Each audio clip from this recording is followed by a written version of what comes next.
and welcome back, everyone. Welcome back to another week, another edition here of the OSC King of the Hill. OSC King of the Hill number 223, your weekly King of the Hill tournament. I'm of course OSC VIP with you. I'm joined by these amazing players, by the ByuN chat, and by my plushies as well. Welcome, one and all, to something a little bit different, something a little bit special here. Welcome to welcome to a King of the Hill style format. The way this tournament works here is that we have 15 players. So we have 15 best of ones, and we have a lineup of players ready to go at it, and the winner stays on, the loser is eliminated. And up first, we have a PvP spawning in the bottom right hand corner of Incorporeal. We have a newcomer here, someone that I've never casted before. It is the French Protoss. It is BobLeMoche. BobLeMoche. It's all my Bob, papi. And spawning in the top left-hand corner, we have someone that we have covered before. I've actually competed against him before many years ago. It is the Australian Protoss player. It is the Green Protoss. He is the CEO of the entire tournament, of OSC, I should say. It is Eddie.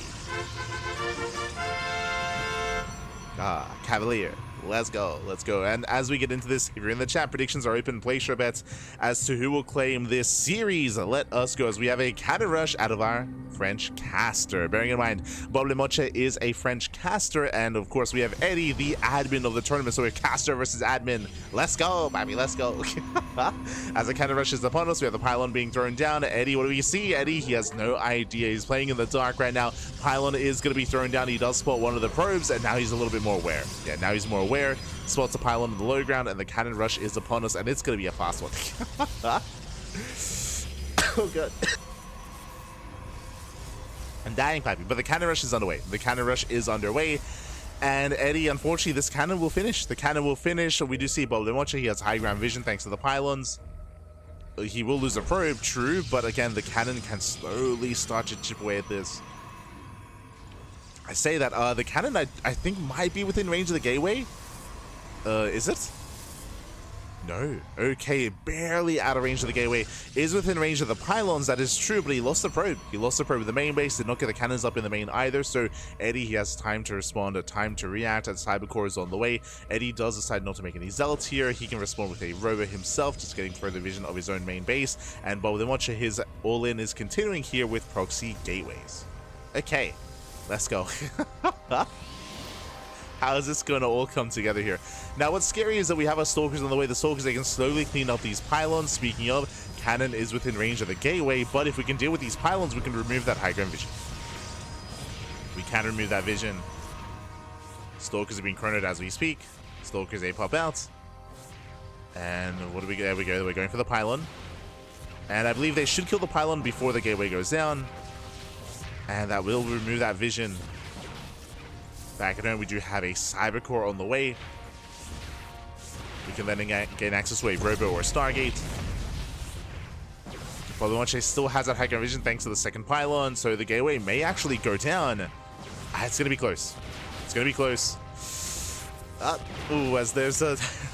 there might be a little bit... I mean, we are playing on US West, so there's a little bit of lag here. One gateway does fall. But from here, we might be able to chip away at the cannons themselves. Immortals on the way. Oh, ooh, that was a lag spike. Yeah, that was a big lag spike there. So we did feel that lag. Hopefully everything's okay. Oof. Yeah, it did. It happens. It happens playing on the America server sometimes. So hopefully things are going to be cleaning up here, dying down. Something that pro players from Southeast Asia and Oceania do use, as well as myself when it comes to casting sometimes, is VPNs. Like, you can use a VPN for better routing to the Americas server. Sometimes that is a little bit more necessary. Without it, it can be very inconsistent. Inconsistent. So hopefully the ping does die down for Eddie. Hopefully, papi, hopefully.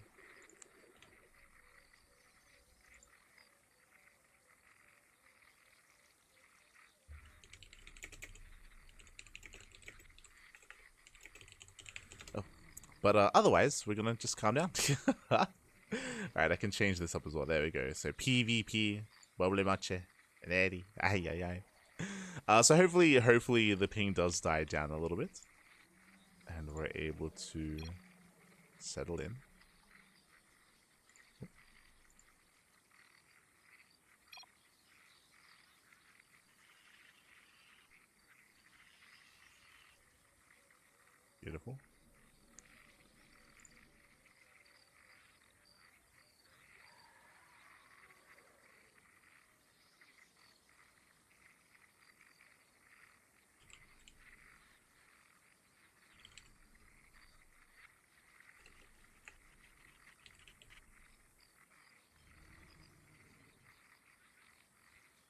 Sorry, I'm just sharing stuff in our Discord. Just sharing stuff in our Discord server. Beautiful. Otherwise, hope you've all been having a great evening. I know that there's a lot of StarCraft going on here tonight and for the rest of the week as well, of course. I know that Wardy's been hosting his tournament. What else do we have around the corner here? Picastar Monday, of course, is going to be our next broadcast in the morning. Oh, okay, we're good to go. Okay, we are good to go. Game resumed. That's it, back in. We are back in. Stalkers, again, they can shell away at the cannons from the high ground. So Eddie, he's breaking out, and BobLeMoche doesn't really have much behind this, is my concern. He's getting into Warp Gate. Ooh, getting into Warp Gate, prioritizing that over a Robo or Stargate. Now he does start the Robo. But BobLeMoche will lose everything here. It was a big investment, and it wasn't really worth it in the end. Again, Eddie, he's got an Immortal. He's got an Immortal, he breaks out, he breaks free. He does break free. And when Eddie moves out across the map, what can stop him? Like, there's one Zealot, one Stalker, Warpgate isn't done, so we're making another Zealot back at home, making it manually, I should say. Robo's still on the way, so Eddie, he can just send it. He could just send it across the map. He can always recall if need be. Second, now he's got 2 Immortals. Now, he might wait for a Warp Prism, but honestly, again, there's just nothing to stop him. To be fair, again, he doesn't know, right? He hasn't scattered across the map. He doesn't know what's going on. He does make the Observer. That will give him a little bit of information to work with, so he can make that decision to move out. But he has to make it. As for now, setting up more gateways. And looks like, yeah, he's just maybe a little bit concerned about Dark Templar. So he's ready for DTs. Now he's got a second Observer, so again, he should at least move 1 across the map. And he can expand. Yeah, he can expand. I mean, I'm saying that, oh, Eddie, he could have pushed, he could have maybe killed. True. At the same time, he's just getting further ahead. Like, at the same time, he's expanding, he's getting further ahead. BobLeMoche is still stuck on 1 expansion, on 1 base. Here comes Eddie.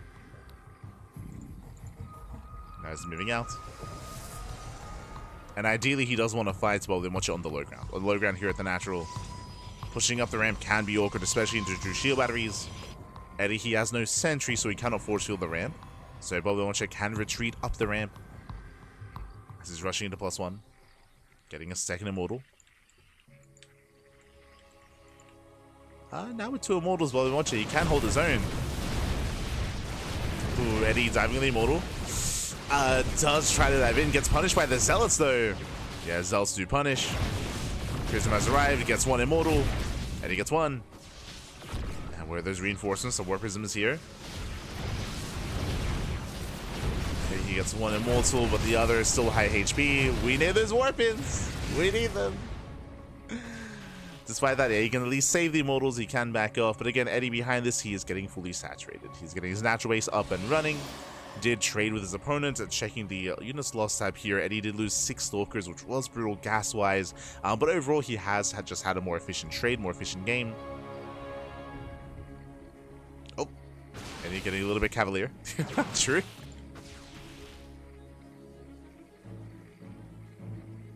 Just to calm down. Just to calm things down, build up. Again, his opponent still has no expansion, right? There's still no natural, so there's no rush. Oof. Oh, as the prison takes a lot of damage and has to get the hell out of here. Come back home, baby. Come back home.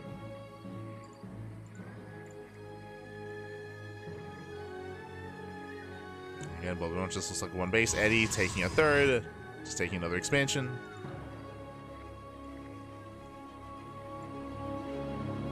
The Wikipedia is going into maintenance soon. Oh. That's going to be a little bit awkward. But we'll do our best. Do our best.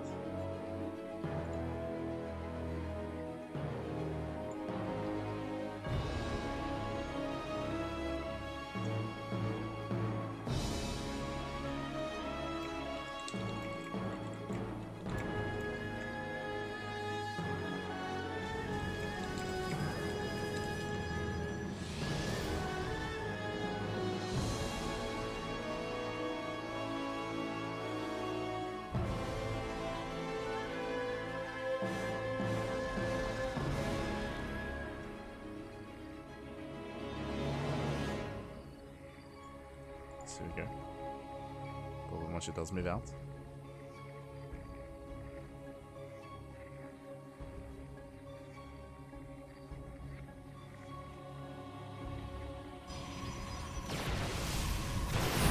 Here moving in.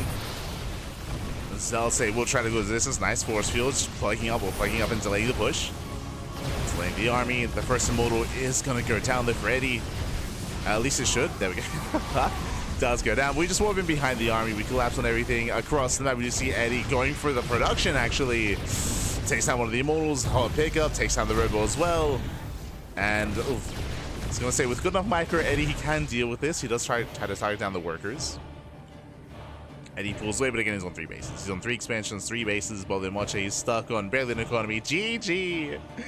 As there is just nothing left here. We started with the cannon rush, didn't really achieve too much with it. And with that, BobLeMoche, he will tap out. GG Cavalier. Eddie will take game number 1. GG. Eddie, he will take the first game. He will become our King of the Hill. Congratulations, Eddie.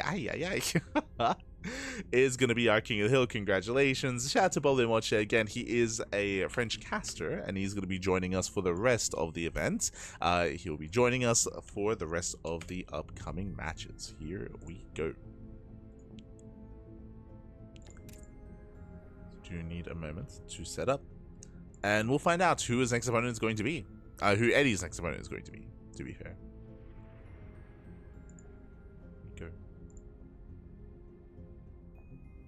As looks like we have the answer here. Looks like up next we're going to have a best of 1. Eddie's going to be going up against GgMaChine. Oh boy. Oh boy, here we go. Now the big names are going to be coming out. GgMaChine, of course, coming in as the heavy favorite. But best of luck. Best of luck to Eddie here. As it's going to be up to our Australian admin Protoss player to cause an upset. We'll see if he can. Let's go. I feel like the shoe is going to be on the other foot, or we're going to have to see a bit of a different dynamic. Maybe even Eddie trying to go for some cheese, trying to go for some aggression, some all-in to try to catch GgMaChine out. We'll see. We shall see.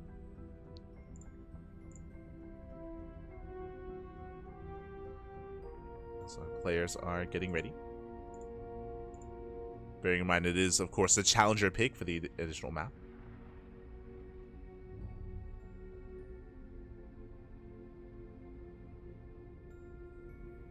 Temporary brackets. Okay.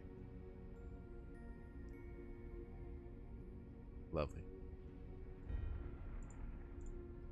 Shout to Kura, by the way. Big shout to Kura for making a spreadsheet and constructing a temporary bracket for the event. Again, apparently Wikipedia is going to be going on maintenance, so that's why we're making a temporary bracket for the time being.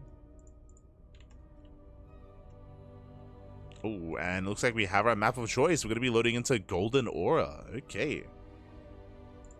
Bearing in mind that we do have an extended map pool for this tournament, so we have the regular ladder maps, true, but we also have maps like Golden Aura that were voted on by the players, by the casters, to come into the map pool. Go.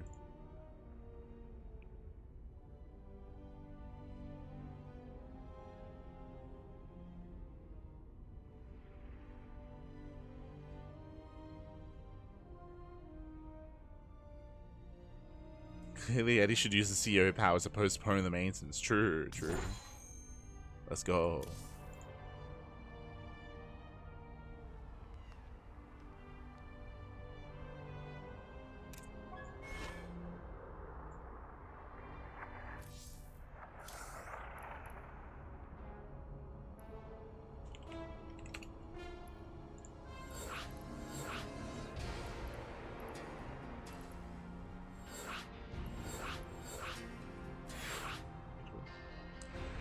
Are all getting in.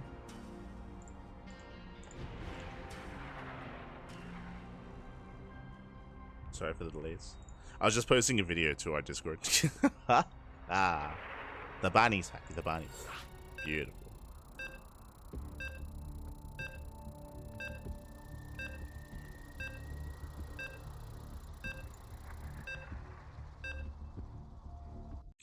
Here we go. Here we go. We're getting into our next game. Again, I should also emphasize that there's no reigning king of the hill this time, just because we have a fresh setup here for the starting best of 1.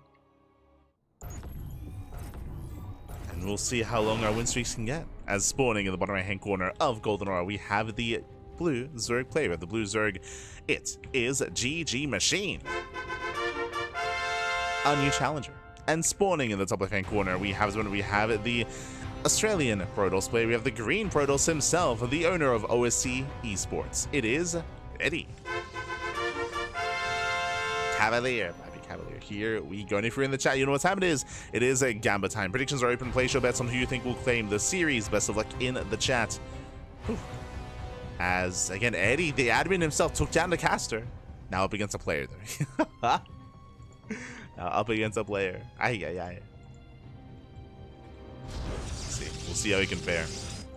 And so now, we do have our initial openers. It is going to be Hatch first out of GgMaChine. Likewise, we do have Eddie going for a gate expand. Now, I haven't casted Eddie in a very long time, so I don't really know what to expect. I think the last time I played against Eddie was like back in like 2018 or something. I think we played in maybe like an AU weekly back in the day, or maybe like an Oceania qualifier back in the day. But I remember playing against Eddie before. We may have even hit on the ladder, actually, like many years ago. Like, again, like 2016, 2017, 2018, sort of like era of StarCraft. I think we might have hit on the ladder before. And Eddie, he was terrifying. But you know, many years later, yeah, a little bit rusty after so many years. As we all are. True. Haven't had a proper ladder session in far too long. Let's go.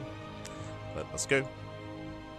We do have a very safe setup here, going for a Zealot first. A little bit unnecessary. Eddie can cancel once he realizes that it was a hatch first opener and that he's going to be safe. But we'll see how he sets up. Zealot does pop, so just very safe play here by Eddie. Just was a hatch gas pull. Link speed is on the way. GgMaChine settling into a standard game. Well, Eddie likewise getting his second gateway up and running. That's going to be a second gateway before his tech of choice, so it's going to be a delayed Stargate, or delayed tech structure, I should emphasize. Eddie once again fully walling off. Safety shield, just really safe. You know what this... This is a player that's been cheesed too much on the ladder. That's what this is. Oh my god. Eddie, calm down. So Eddie went for a safety Zealot first. He went for a second gateway, fully walling off. Went for a shield battery and a second pylon as well. Like, this is like very defensive, very safe. The problem here is that Eddie scouted. He saw that it was a standard opener. He saw it was just a hatch gas pull. So there was no sign of aggression here. So this response was a little bit unwarranted, and it is going to delay Eddie's tech. It is going to delay his follow-up. It's just going to put Eddie a little bit behind. But this looks like... this looks like a ladder setup is what this looks like. It's like, man, I've been 12-fooled too much. You know, I've just... the amount of Roach Ravager all-ins on the ladder. Smudge. Not like this.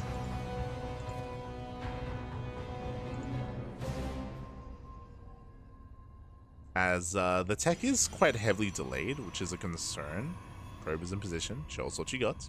We could see a Robo, Twilight Council, or Stargate. All have their own variances and are viable in their own way, of course. There it is, going to be the Stargate opener out of Eddie. But again, a very late Stargate. So because all of this is so delayed, and actually the Lings did scout the second pylon and the shield battery as well, and the gateway and the Zealots, GgMaChine, he can drone. He can just drone as hard as possible. He can drone freely. He scouts the Stalkers, which means no adept aggression. There are no adepts that threaten the bases, so we can just drone on up and get safety spores, spore at the natural, spore in the main base, and GgMaChine can just be as greedy as possible. Just seeing the more defensive setup here of Eddie.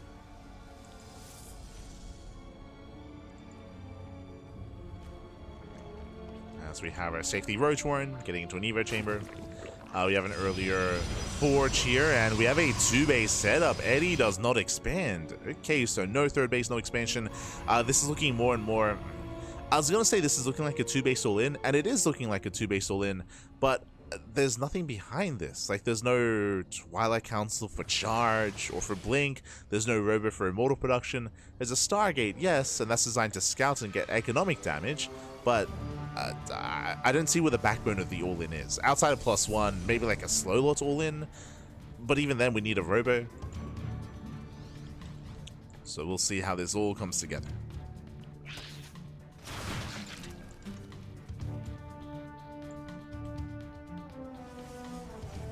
Clearly it's trauma trigger.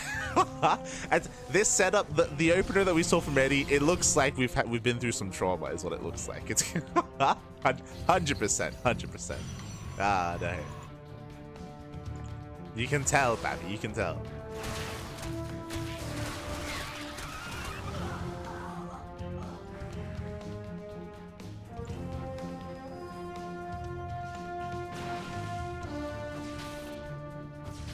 Twilight Council's on the way. So it looks like we have our tech of choice. So Twilight Council, I'm leaning towards maybe charge, but we do have a lot of gas to work with as well. Might be blink. We'll see. GgMaChine is just checking for a third base, getting a fourth, getting fully saturated on 3. Again, GgMaChine, it could be a little bit greedier if you wanted to. Could be greedier, and then he can just build up and get into the mid game with Mass Roach.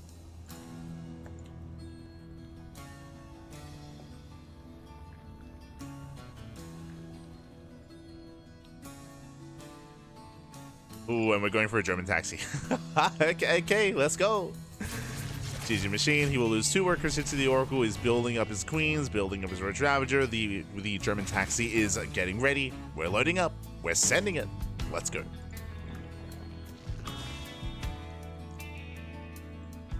Now, this is going to be spotted by the, I believe, Revelation. Yeah, the Revelation does get eyes on the double drop, so Eddie, he knows, he's aware. Glaive Adepts? Ooh, that's going to be awkward. He's going into Mass Glaive Adepts here. The problem, though, is that he's up against Roach Ravager. Adepts, they can trade well against Lings, but against Roach Ravager, they do not scale well. And here comes GgMaChine. Nice force fields. They will delay, but they get broken, and the sentries are going down. The Adepts are going down as well, and GgMaChine is snubbling out of control. He gets on top of the army, and he has done it. He's breaking on through. We have some Adepts warping in defensively here, but the wall is under fire. The shield battery is putting in a lot of work, but the pylons, pylons are going to be piled down. The queens, they unload. And GgMaChine, he's going for the kill. He's going for the kill, going for the throw. He has broken at the natural. GG gets called, and GgMaChine will be our new King of the Hill. GG. Congratulations here to GgMaChine. Again, Eddie, great to see him playing once again. It's been a long time since I've casted Eddie play. It's been a very, very long time. So really, actually, I should have checked, to be honest. I should have checked to have seen the last time we casted him on the channel. Outside of just playing, of course. Let's have a look. But it's been years. It has been years. So, of course, great to see him still at it once again. So, Cavalier.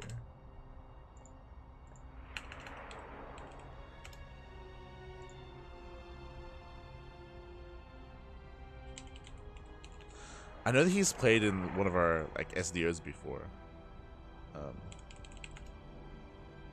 We've never caught. I mean, we've cast him during an SDO, but never cast him during a big event.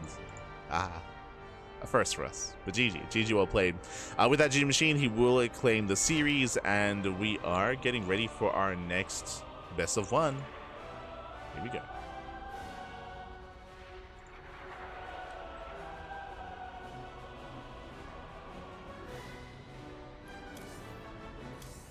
We're getting ready for our next best of 1 here. We'll see who's going to be our next challenger. Let's go. Let's go.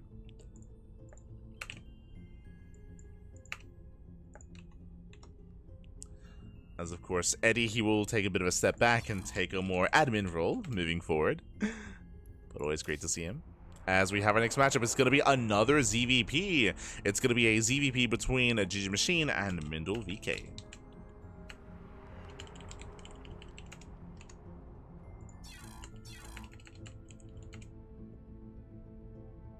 Go.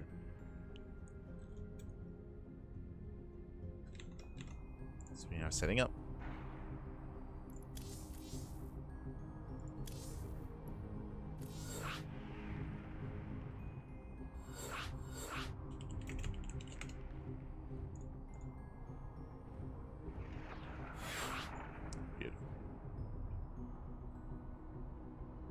go. As we are going to be on ley lines. As a reminder, it is going to be challenger pick, so MindelVK has chosen ley lines here as his map of choice, and we'll see how he fares. Speaking of casters, MindelVK, he has been doing a lot more content creation over the past year of play. He's been streaming a lot, casting a lot, hosting a lot of tournaments, and yeah, just running a lot of events in general, especially for the CIS region, so it's been really cool to see MindelVK take a bit of a different role in the community, but has still been competing and still has been looking really in form as of late, so we'll see. We'll see how he compares. Spawning in the bottom left-hand corner of ley lines, we have our new challenger. We have our red Protoss representing Sidestorm Gaming. It is MindelVK. And spawning in the top right-hand corner, we have the blue Zerg. We have the blue Zerg player, the current king of the hill. It is GgMaChine.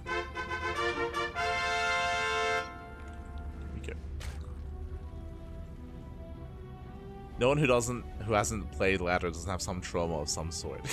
I think my only trauma from ladder is the sound effect of a BC teleporting.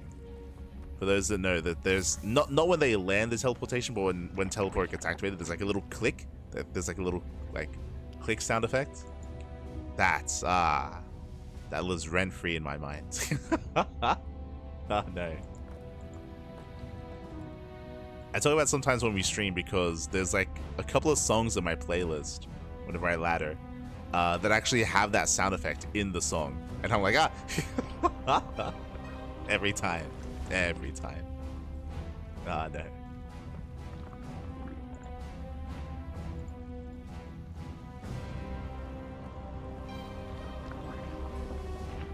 I think Protoss should have supply drop ability for pylons. True. We need to be able to chrono boost our pylons. Ah, no. Meets pylon warping in. Thanks, Kata. As for now, we have our initial opener. Getting gate expanded to Cybercore, standard opener out of MindelVK. Likewise, GgMaChine going to be getting into his own standard hatch gas pool. So far, so good. Everything's looking normal. And we'll see where our players do take us. When it comes to GgMaChine, we're going to be looking for the timing of his Evo chamber and of his Roach Horn and of his lair. We'll see kind of where he spends his gas, how he spends his gas. Likewise, MindelVK, we are expecting a standard opener, but hello, that is a peculiar location for the second pylon. Okay, second pylon has been placed behind the mineral line. Typically, with a Stargate opener, you throw down the pylon closer to the edge to reduce the time it takes for the Oracle to get across the map. But okay, there we go. It is going to be a standard Stargate opener. Was thinking we might be hiding tech. It did have the option to, but it's just going Stargate. Now, from here, we could still hide something. It could be a Void Ray opener, hunt down Overlords, and to keep the tech hidden, or just Oracle. We'll see. We'll keep an eye on MindelVK. We'll keep an eye on him. Based on the rally, it looks like an Oracle, as it is rallied directly to the third. It is rallied over. Adept has arrived. I'm going to be breaking in.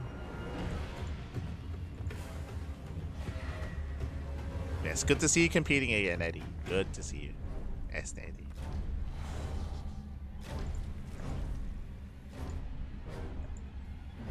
So now our Adepts do move out. We have two Adepts, of course, they can one-shot workers. So we can threaten the shade into the natural, threaten the shade into the main. Adepts are going to be shading in. Doesn't quite commit. Behind this, we do have the initial Oracle. And so far, everything's looking normal. Now we have the second gateway. Again, typically you delay your gateway, you skip your Zealot, you get your tech up and running, claim your third base, get into a standard game. Here we go. As GgMaChine, he's here to delay the expansion. Will delay. Only by a couple of seconds. He's also forcing MindelVK to keep some supply here back at home. The Adepts are staying back. The Oracle now moves out. We'll see what he can get done. Spores are ready. We have two queens in the main base. We have two queens here at the natural. Spores all the way at the third, and so far, GgMaChine is keeping up. Oh, we'll lose one. One drone goes down. Oracle is zoned away.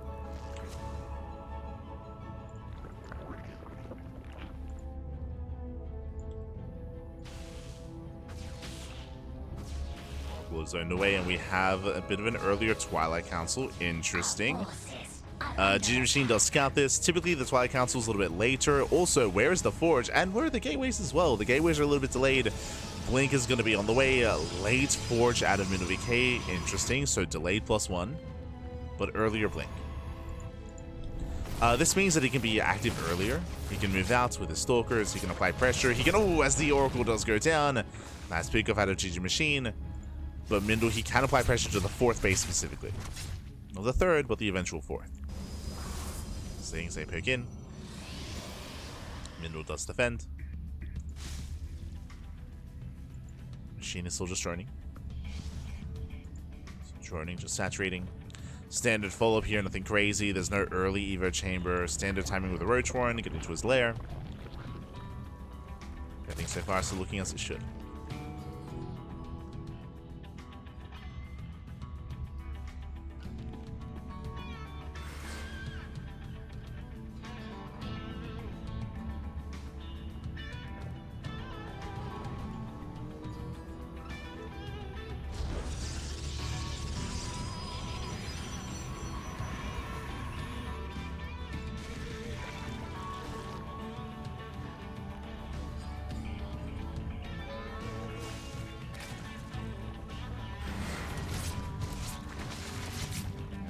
Does poke in. Pokes in. We do have a couple of shots here into the mineral line, but no major damage. Just getting the 1 drone. Getting up. Ooh, just 1. Nice control. Saves the drone. 1 drone goes down, and GgMaChine is getting into his 4th base. Now he can focus on his Ling Roach production. He can focus on his army. We spoke earlier that because the earlier blink, MindelVK can be active like this. So, oh, that was a crazy blink. By the way, blink's on cooldown. Now MindelVK gets caught out. He did slip up there. He should not have blinked. Ay. And this is brutal. Brutal losses here. I want to say GgMaChine, he could just commit. He can just keep going, despite the Oracle. But now we should be able to blink. Again, a really rough moment there for Mindel. You gotta be so careful with how and when you blink. He gets punished for it. And you see what I see? He's going for GgMaChine is going for the same response he did against Eddie, actually. He's going for the German taxi. We have Overlord Speed on the way. Drop Lords are morphing in. We are setting up. GgMaChine, he gets a 4th base just for Larva. He cuts workers at 63. That is just under 3 base saturation. And it is go time. Ling, Roach, Ravager, Queen. He's going with everything he has. Going to be hitting with +1. And it's going to hit quite hard. And especially because of the earlier losses that MindelVK had, it's going to be a tough hold.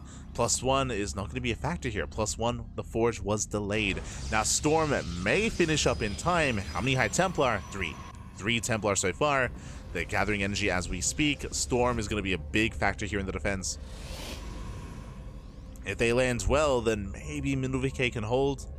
Bearing in mind that Roach Ravager, they can tank some Storms. Oh boy.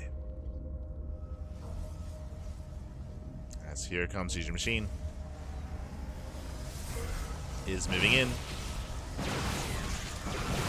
Pushing into the 3rd. Storms here grazing the army. Oh, we get some decent storms from some of the Roaches. A very nice storm. A little Roach is going to be going down, but what about the Ravagers? Yeah, the Ravagers are moving in. Storm on the Queens. The piles are connecting, and we have 1 storm left. That was the final storm. And the storms were decent. The storms were decent, but it's still not enough. Yeah, GgMaChine, he breaks on through. He breaks through that defensive line, gets into the mineral line. Archon goes down. GgMaChine is running out of steam a little bit here. The Stalkers, they're holding their own. But 27 probes. 27 workers have gone down. That is still critical damage. The Oracle's doing what they can. There's still a couple of Queens left over. Mindel does have 4 bases, can replenish some of these workers, but it's still quite a lot. GgMaChine does back off. He backs off, he retreats. Oh, dive on the Dropper Lord.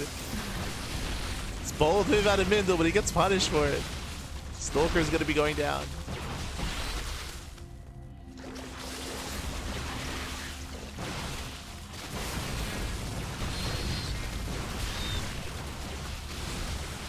From here, Roaches, they do get into the mineral line.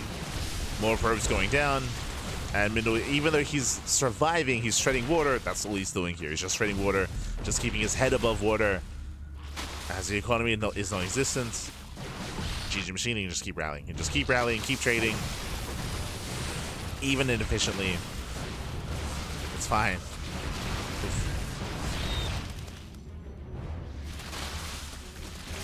So now we can just get on top of the expansion. Planetary goes down. Nexus goes down. Here hits the 4th base, catching the army on creep. And GG gets called. GgMaChine, he will claim the game. He will maintain himself on top of the throne and is still our king of the hill. GG.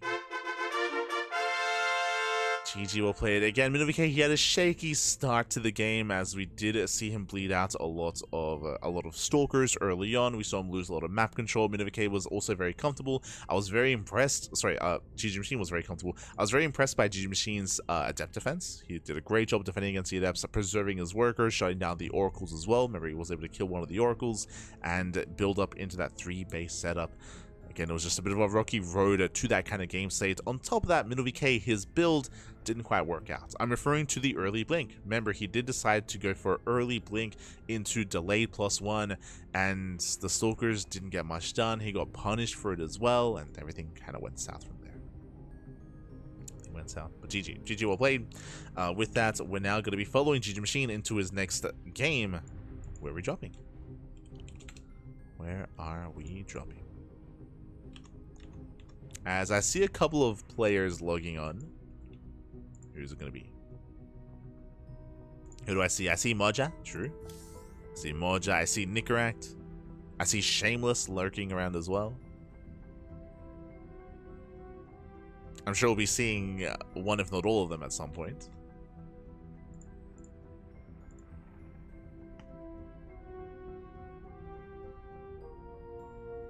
We have our answer. We have our answer.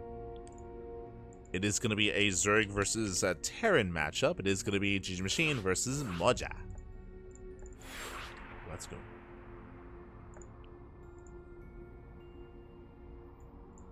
Here we go. We're getting to our next game. Again, Moja, he's been looking very impressive as of late. If you recall, he took down Eva during the OSC Elite Rising Star tournament. Did bring him down.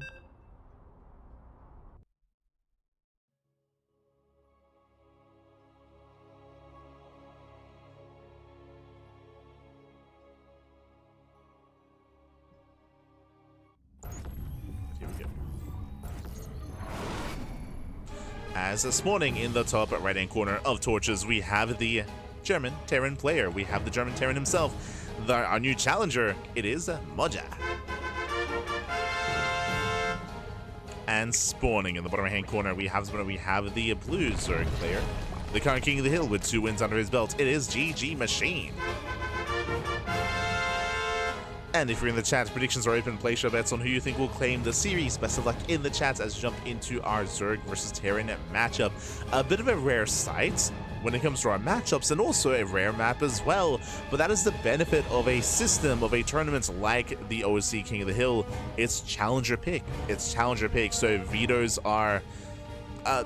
we have less vetoes. We do have a veto process. Basically, the king gets 1 veto. So GgMaChine gets to veto 1 map, only 1 map, and then the challenger can pick from then on forward. So we do have a lot more variety when it comes to what maps we get to load into, as there are less restrictions on the challenger himself. So my eyes are on Moja. What do you have for us? What do you have for us? What's the plan?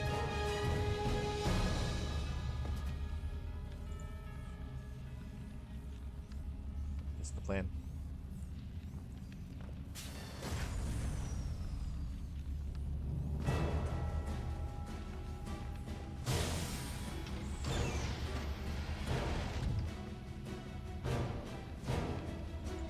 As we have seen Moja be hyper-aggressive in this matchup. I mean, hey, he's on clan 8 racks, so it says something.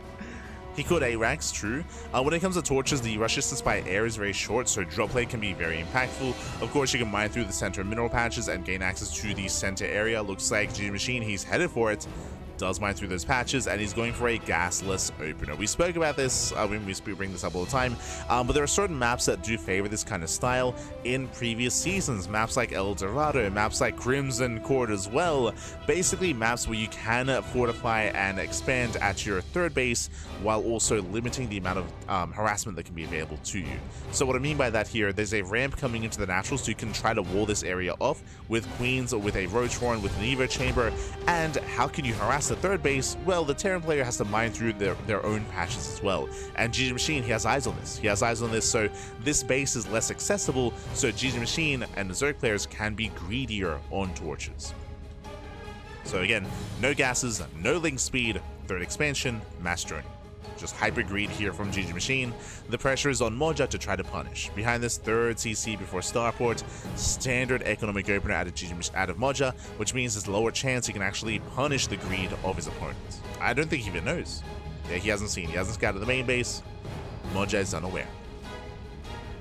So this is one of the few maps where you can cut corners like this.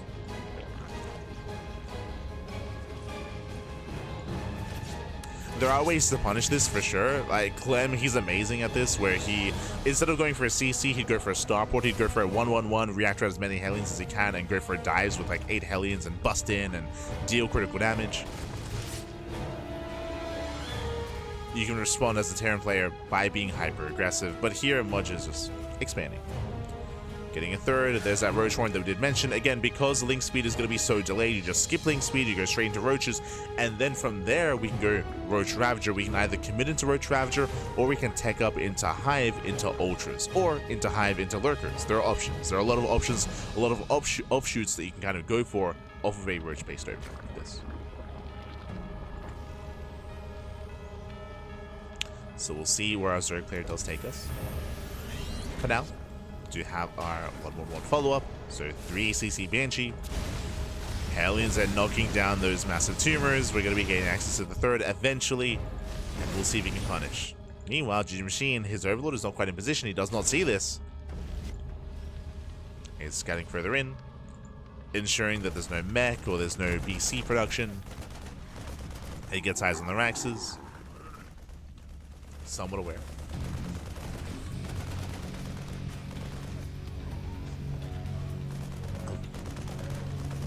Yeah, it does come in for a full scout.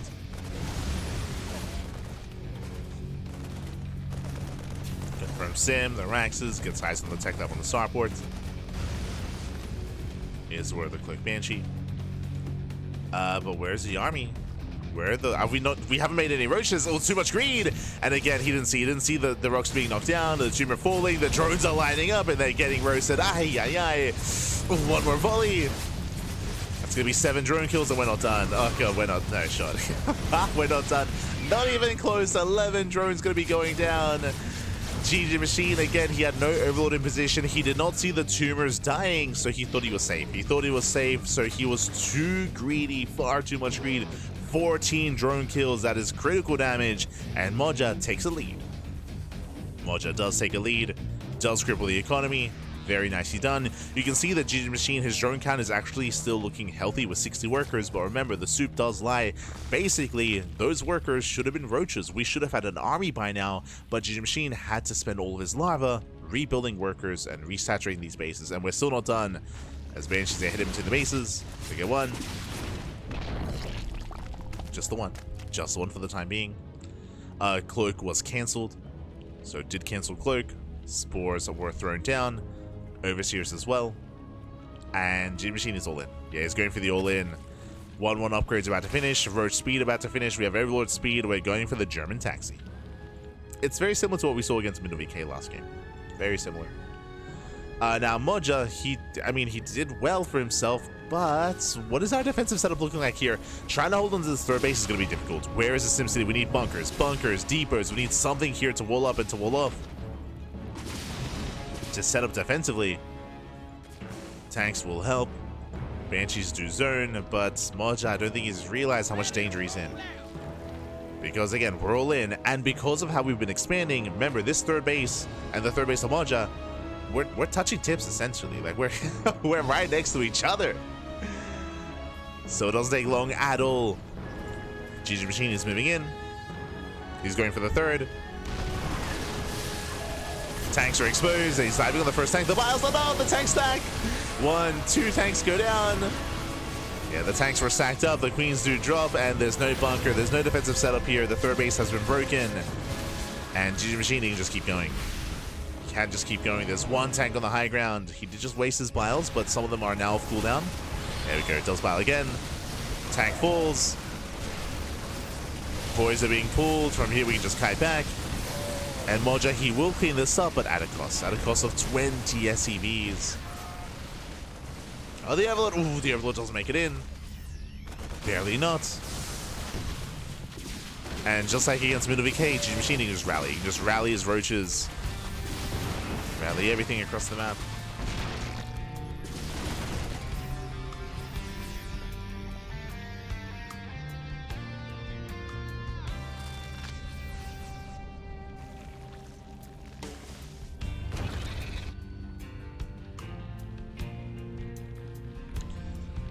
Just rally across.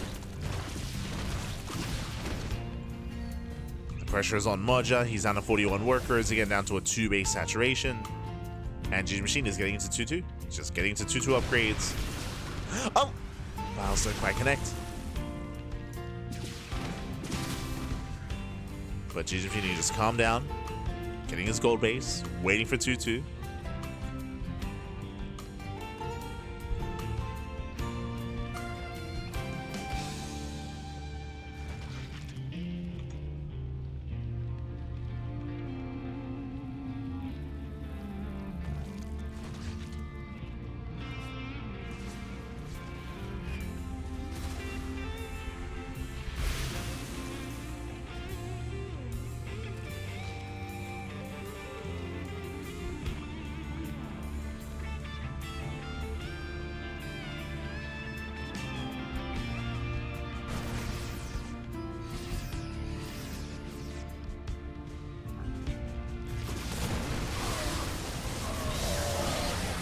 He does collapse in once again. I mean, this time there's only one tank, right? There's only one tank to defend.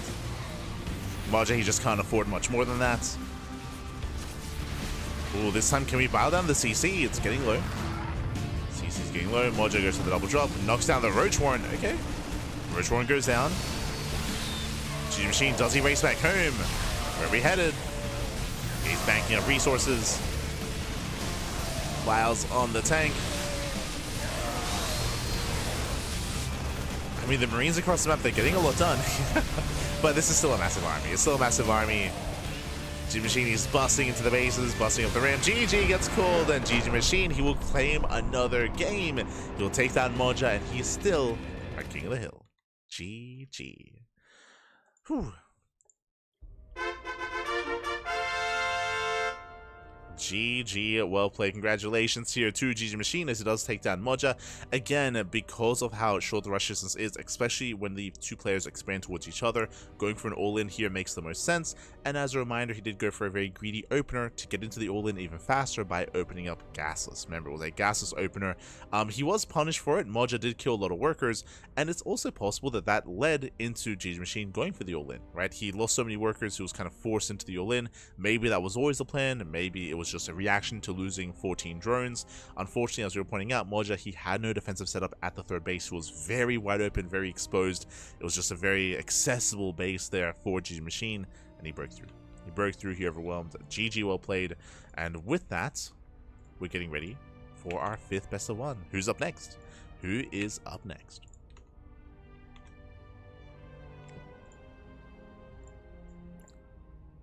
Oh, okay.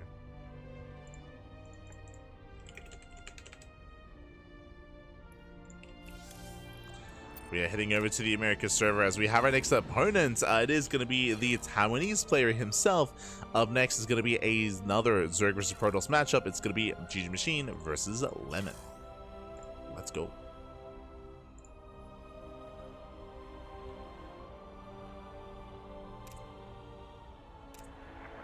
Let's go.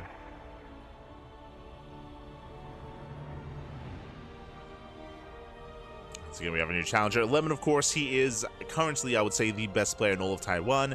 In years past, you'd think of players like Haas, you'd think of players like Nice, you'd think of players like But Always, but they've all fallen by the wayside, either retired, moved on, or moved on to a more streaming role instead, like Nice, for example, who did retire, came back, and mainly has been streaming. Lemon has risen in their place, and Lemon, honestly, looking quite good, looking quite powerful. I can see Lemon bringing down GgMaChine. Like, this is GgMaChine's strongest opponent yet. His biggest challenge, we'll see. We'll see if he can bite that Lemon. Let's go. I'm ready. Of course, Lemon, in his history of competing, he has competed as Zerg and Terran in the past, but over the past couple of years, he has settled on Protoss. Is what he is known for. And it will be Lemon's map of choice. Maybe it's all of the above. True, true. All of the above.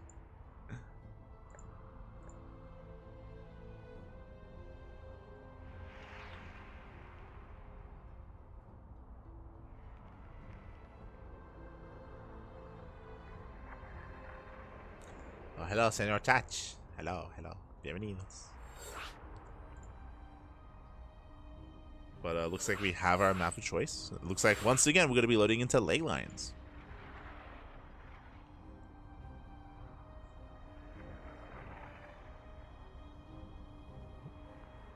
Once again.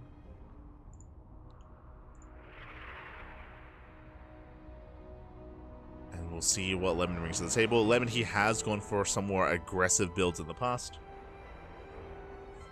He can be very much so in your face. Let's go. I'm ready for it. Let's go. Time to make some lemonade. See. Time to make some ceviche. Might be some ceviche. Haven't had ceviche in too long. I haven't had it in too long. We'll make some. We'll make some.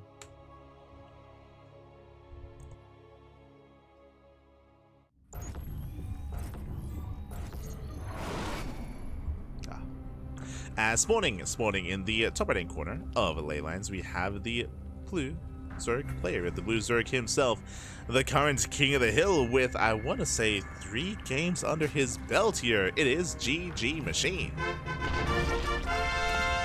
Yeah, with 3 wins under his belt, and spawning in the bottom left-hand corner, we have his challenger. We have a challenger. We have our new would-be usurper. We have the Taiwanese Protoss. It is Lemon. Let's go. Let us go already. Lemon does move out across the map. He's in position to delay the expansion, and he will not be able to. Did have a 15 opener here from GgMaChine. Did go for the extractor trick. Did go for a slightly faster base, and gets it up just in time. So 15-15 here from GgMaChine. Lemon too little too late. From here, a slightly better start here for our Zerg player.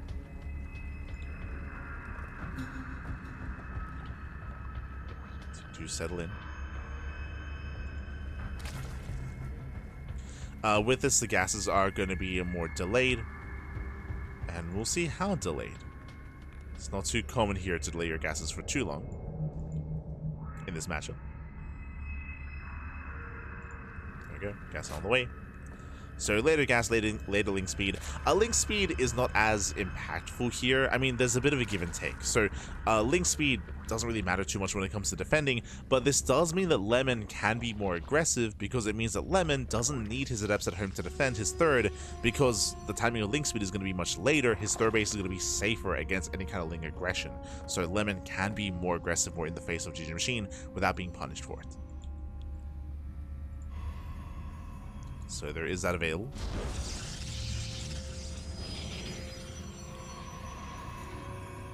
Behind this pylon gets thrown down. We were talking about the pylon positioning in MindelVK's game earlier. Based on this pylon, we're not hiding anything, right? This shouldn't be a Twilight Council. It shouldn't be a Robo. Based on this location, we shouldn't be looking to hide anything behind a base, behind a mineral line. Looking more like Stargate play. At least for the time being.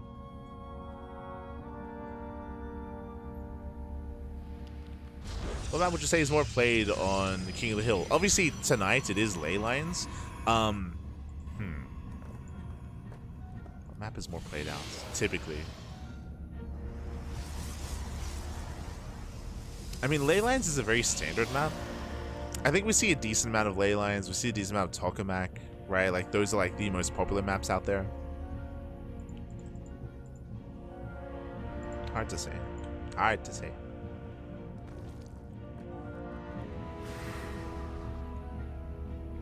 Like, I still would say that we get a little more variety in OSC King of the Hill just because there are no vetoes, right? Like, players, there's a lot of players that come in with specialized cheese and specialized all-ins, like Torches, right? Like, we pick maps like Torches, for example, or Lost Fantasy,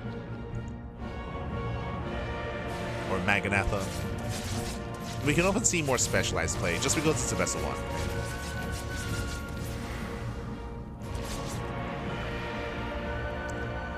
Let's see if we get in. Lings, they catch out one of the adepts. Not bad. One adept does go down. Ooh, gets the other as well. And how many drone kills? Only one. Nice defense here by GgMaChine. Very nice defense. Oh, and that is a Robo follow-up. Okay, so Stargate opener, true. It was a Stargate opener. The Overlord does confirm this, but it's going to be Stargate into a Robo and a Twilight Council on 2 bases. This looks like an Archon drop. Assuming that Lemon expands, true. In my mind, we'd see like a War Prism into a Temple Archives. Otherwise, this could turn into something like a charge-based all-in. Show us what you got. I'm ready. I'm ready. I'm excited. Because there's no third. There's no expansion. There it is. Archon drop. So it was what we initially stated here. So it's going to be Twilight Council into Temple Archives into Archon drop. This is not meant to be an all-in. There should be an expansion alongside this. The Archon drop will allow Lemon to get map control to move out. Yep, there it is. He is looking to expand. This is a build that is very popular amongst the Polish Protoss players. So if you watch players like Mana, like Krystianer, Gerald does it a little bit, but mainly Mana, Krystianer, and players like Papi as well. They are a lot more fond of this style. The Koreans almost never do this. Like this is very much so more European-centric. I say Koreans never do this. Creator, I think I've seen Creator do it like a couple of times.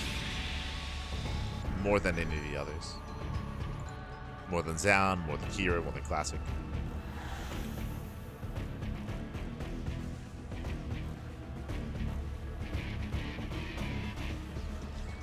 Seven does pick in. There's going to be zoned away.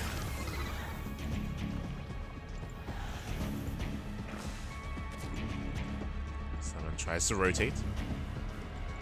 Rotates over into the natural. So far the Queens are keeping up the prison. Takes a lot of hits, takes a lot of damage. And we've so far only killed 3 Zerglings, but we can hunt down Overlords. There we go. Again, that is the benefit of this Archon drop. You can hunt down Overlords, you can deny creep, you can pick away at Lings, you can thread mineral lines. It gives you a lot of map control here. And behind all of this, Lemon's running. Lemon, he's probing. He's probing on up, saturating his bases. Immortal production has begun. Charge is a follow-up, a +1 as well. While these Archons keep GgMaChine busy. Oh, he's not turning. We're at, what, 66 workers. We're massing up roaches here. Do we see Overlord speed again? Do we go for Overlord speed? What's the plan? Guess another Overlord. Not bad. Another Overlord goes down. GgMaChine, he's droning up a little bit further. He's getting up to 70 drones. Okay. He's saturating. Queen's in position. Oh, can he get a queen? Oh, can. Yeah, one queen goes down. Oh, wants another. Barely not. Again, really nice value here with the Archons. Doesn't lose anything. Very efficient. And back at home, he's just massing up Immortals. He's getting ready here for the roach push. And GgMaChine, he's not going for the all-in, he's saturating. Okay, he's saturating his 3rd base, his 4th even. Hydroden's on the way. He threw down Infestation Bit, but he does cancel, so a little bit indecisive here. The pit would have been indicative of a hive. But it is wise to cancel as here comes the push. That's a lot of Immortals. Charge is done, and +1 is finishing up in a couple of seconds. Finishing up just in time for the push. Al's a zone away. Lemon has built up quite a death ball.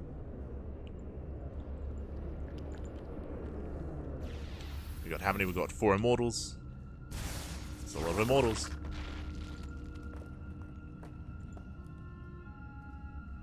GgMaChine is still droning. No lurker den yet.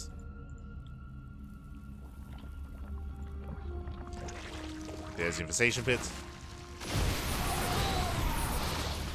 Miles 8 don't quite connect. Nice contamination though, very nice. Contaminate on Storm. GgMaChine.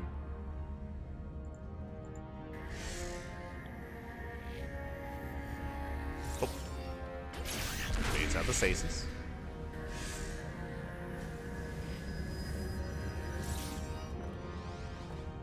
Rotates to the left hand side. Does he notice the stasis? How do we engage? I mean, GgMaChine is stuck on too many roaches is the problem. So a couple of things here. The soup is lying. The soup does lie. GgMaChine, he's maxed, true, but he has a very inefficient army here. It's very supply inefficient specifically. Too many roaches, not enough hydras. GgMaChine, he needs to throw away some roaches here. They're hurting him more than helping. Otherwise, Lemon is just going to snowball out of control. Yeah, no lurker den. Stasis goes off. Brutal stasis trap. Ay, ay, ay. And Lemon, he can just go for the kill. He can go for the kill. There's nothing to stop him. Because this army here, it's nothing. Like, it's it's a handful of Hydras, a handful of Ravagers. Zealots, they peel off into the natural. While they delay. Storms are popping up. Oh, brutal storms. And GgMaChine, you can see his army supply just plummets. And that's what we meant when we say that the soup does lie. As again, it's just inflated supply. Gets in some of the robo. This army here is actually getting some damage done. So we're going for the base trade. We're going. Ooh, does recall. Does recall back home. Recalls into the third. And looks like Lemon will lose his natural, but he will catch the army. Other miles. Oh my god. They graze an immortal. And that's going to be a 60 drone kills across the map. Oh my god, the Biles, they catch the prism, which is nice. It's fancy, but it doesn't matter. 60 drones going down. Zealots are wreaking havoc across the map. Kill the third expansion. There's nothing mining here at the natural. Nothing in the main base. Lurker Den almost went down as well. That would have been a massive pickoff. And GgMaChine is down to one base. He's down to a one base economy. He has hatcheries, but no saturation, no drones. Again, GgMaChine, he just got stuck on too many roaches. He got stuck on too many roaches. He second-guessed himself when it came to taking up, so his hive was late, his lurker den was late, everything was delayed. GgMaChine, he got scared. He got scared earlier when he saw the immortals. He got scared, he panicked, he made a bunch of roaches, he got stuck with them, and yeah, with that Lemon, he's snowballing out of control.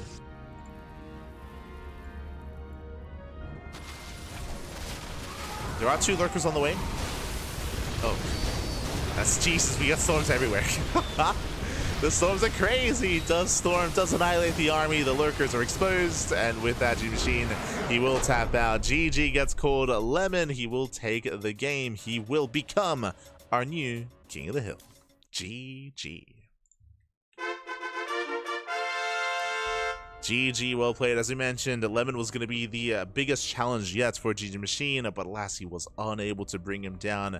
We saw that again, he got a little bit scared. He did overreact, and he did second guess himself when it came to taking up. He was stuck on Roach Ravager. He got outscaled as he was stuck with a subpar army, and everything just snowball out of control. I do think that the best chance he could have had is maybe to go for the base trade. Either that, or before that, leading up to that, he needed to trade. He needed to poke in, look to engage, look for these smaller fights, to throw away and peel off some of those roaches, and to get rid of them, and to get into a Ling Hydra lurker based composition. In the end, he couldn't quite pull it off. GG.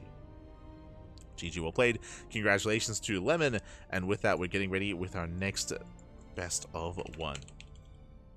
We have our next matchup. We have our next challenger. We're going to be getting into a PvP. Here we go. As up next, we have Lemon versus Sebesdes. Sebesdes, the Protoss player from Czechia, is going to be stepping into the ring. Representing Team Brody, of course. He's going to be stepping in here, and we'll see how he compares. I still lean more towards Lemon. Lemon he's got a lot of experience. He's got a lot of experience under his belt. But in a PvP, anything can happen. Anything can happen. We have our veto. Lemon does veto Last Fantasy. Sebesdes, he can go from there.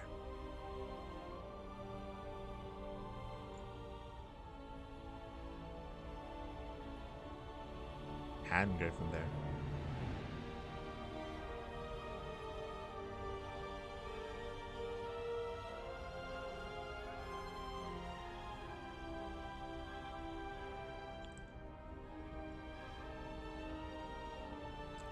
Go. And I feel like the map might be a little bit indicative as to how Sebesdes wants to play. We speak about this all the time, but there are some players out there that are a lot more macro-oriented, especially in PvP. I feel like Sebesdes does kind of fall in that kind of category of player. I don't know if he's really one to be too cheesy or too aggressive like a lot of the Korean Protoss players. So we'll see how these two compare to each other. We'll see if Lemon will be the aggressor. We'll see if Sebesdes comes in with a plan. We shall see.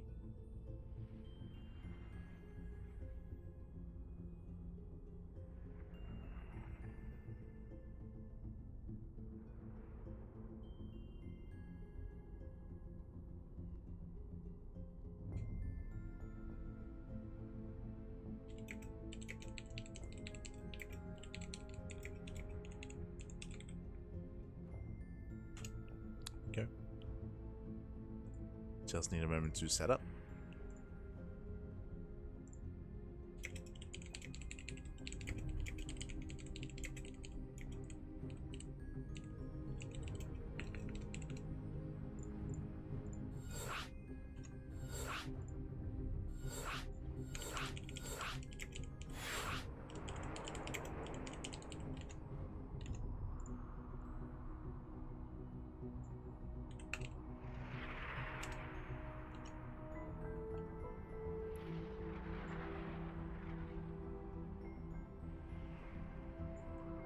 Here we go. Here we go. As we, oh my god, as we're getting into one of the other maps that it was voted in, of course, we were featuring Golden Aura earlier, but now we're going to be loading into Ancient Cistern. It has been a while. It's been a couple of years. We're back. We are here. We are back. This was what? Back in 2023? Not too long ago, but around like 2023 era of StarCraft was when this map was in the ladder map pool rotation, and now we're back. Let's go. Casted so much on this map. But we're here, we're back, and spawning in the bottom left-hand corner, we do... Game paused. So we do have a bit of a pause. Oh, never mind. We do have some hotkey issues here, so do need moments. Again, we are playing on the NA server, and sometimes when you switch from one region to the other, hotkeys can mess up a little bit, so we do need a moment. But yes, Ancient Cistern is one of the maps that is voted in. I should mention here, just to quickly reiterate, is that for OSC events, we have the regular ladder map pool, but we also have 3 extra maps voted by the people, voted by the players, and by casters as well. Ancient Cistern, Golden Aura, and Hecate have been voted in. So they've been added to the map pool, and here we go, spawning in the one-hand corner of Ancient Cistern. We have the yellow Protoss player. The yellow Protoss representing Team Roddy from the land of Czechia. It is Sebesdes. And spawning in the top right-hand corner, we have the blue Protoss player with the Taiwanese Protoss. It is Lemon. The current king of the hill. Let's go. Let us go. So we're getting into our next game. And it's actually been a very long time. Ancient Cistern. So back in the day, this was the macro map. If you recall, I've casted many like a 40 to hour long game on Ancient Cistern, as this is a map that is prone to being cut in half as well. Of course, we have this area in the center that can be opened up once you knock down these rocks, but for the most part, because of all these points of elevation, pushing into this northern base, pushing into the third base as well, pushing into the southern bases can be very difficult. We have seen a lot of players, especially when it comes to TVZ and PVZ, just wall up and wall off and force a longer game state. Oh boy, yeah, it's and typically we see a lot of fights instead here. Even here, when it comes to these low ground expansions, there are like a lot of choke points. A lot of the terrain does help you when it comes to defending. They're not as open. So I remember casting a lot of long late game here on Ancient Cistern, but it's a PvP, so we don't have to worry about it. It's a PvP, it'll be fine. And so far we have 2 gate opener out of Lemon, 2 gate opener out of Sebesdes. So far so good. Stalker Sentry, meanwhile Sentry expand. We do see Lemon being a little bit greedier here. He does cancel the Zealot, starts up a Stalker. The plan was to get a faster Nexus, but alas, Sebesdes attempts to delay. Yeah, he's in position, he will pylon block. So a nice block here, nice delay from Sebesdes. There's the pylon, forcing out the Stalker. I mean, both players do pylon block each other. Stalkers are out. From here, we can go for a Stargate before expanding, or even a Robo. There's a Nexus. Both players expand. Okay, both players do expand. No one takes up. So far, more or less mirrored builds. More or less.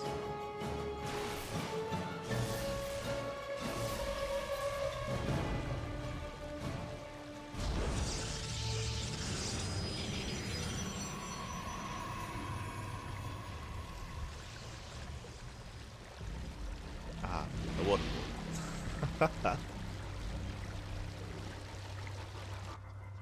That's been a while. I want to say, are there Moopies here? I think I remember that. I think there might have been like a little Easter egg here and there. Maybe. We'll keep a lookout for them. As we have our Hallucination Scouts, it is going to be a Twilight Council follow-up here from both Lemon and from Sebesdes as well. So both players getting into their councils, both players getting into Blink. Blink is on the way, no one is hiding any pylons, no one is going for a Dark Shrine. From here, we'll keep an eye open for any gateway explosion, for a 3rd gateway, a 4th gateway, or for an earlier Robo, or for an earlier expansion, an earlier 3rd. A Robo would be a little bit safer. A 4-gate setup would be hyper aggressive. As Adepts are moving out. 2 Adepts on the right, Hallucination to the main. Lemon fanning out, does get eyes on the Adepts. Does spot them. And looks like they will shade. It does commit, probe's going to be going down. Getting 1, 2, getting to 3. Ooh, not quite. But 2 probes do 4, 2 probes to 2 Adepts. I would say a better trade for Lemon. Does defend, does hold. 3rd bases are being taken, and we are taking a much slower approach here. So, let's go. No rush 10. As both players are expanding, getting their 3rd bases. We have a Robo afterwards here for Lemon. Meanwhile, we have a faster Forge instead for Sebesdes. So he's going to be delaying his Robo, delaying detection. If we had a Dark Shrine on the way, then Sebesdes would be in danger. So he does take a chance, does take a risk, but he's going to get away with it. Faster upgrades. Faster upgrades, stronger timing. Lemon does poke out. Force fields, they do zone away some of those Stalkers. Nice target firing out of Sebesdes. Trying to hold on, but he's going to get out positioned. Yeah, he's getting called out. He will lose all the sentries. Both players do. And in the end, we did trade. Almost an even trade here. Lemon losing 4 Stalkers and 2 sentries. Sebesdes losing 3 sentries and 3 Stalkers. So we have almost an even trade. And Sebesdes does hold. Does hold on. Meanwhile, big shout to SBIMFR in the chat. God, baby God. Thank you so much. Thank you so much for the gifted subs to the community. Oh my god, for the 5 gifted subs. Subs to Dynasty Bro, to Stealth Momo, to New Gen Dad, to Ultramarine, and to Death Pony as well. God, baby God. Thank you so much. Thank you so much for the gifted subs. We do appreciate it. Always, happy, always. Thank you so much. As Sebesdes does actually work his way all the way to the main, it's going to be a one-way trip. He's forced to recall. This wasn't worth it. He bleeds out, what, 3 Stalkers? 3 Stalkers go down. Adepts, they do head towards the 3rd base. This may be worth it if you can get some worker damage, but the boys do pull away. Does pull out, does pull away.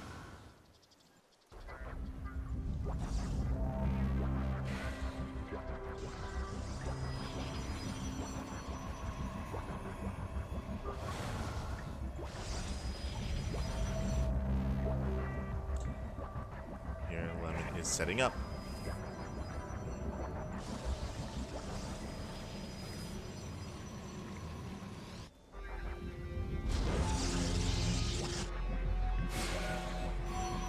Here he's setting up at the 3rd. We have our gateway explosion, both players taking up into charge, both players taking up in towards. I mean, we have Archon production from Lemon on the horizon. And meanwhile, yep, there we go. Temple Archives for Sebesdes as well. Sebesdes is going to be a little bit more delayed when it comes to his Archon production, but he does have faster +1, and he has faster Immortal production here as well. I say that, I should say on par Immortals for the time being. There's 1 Immortal for Lemon. 2nd Immortal's on the way for Sebesdes. Lemon's now moving out. He's expanding, getting a 4th base. He doesn't have to commit.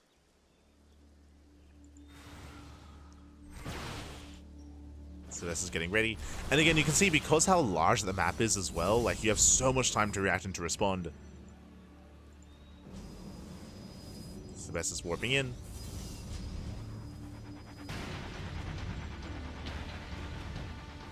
Sebesdes ideally wants to make use of the high ground.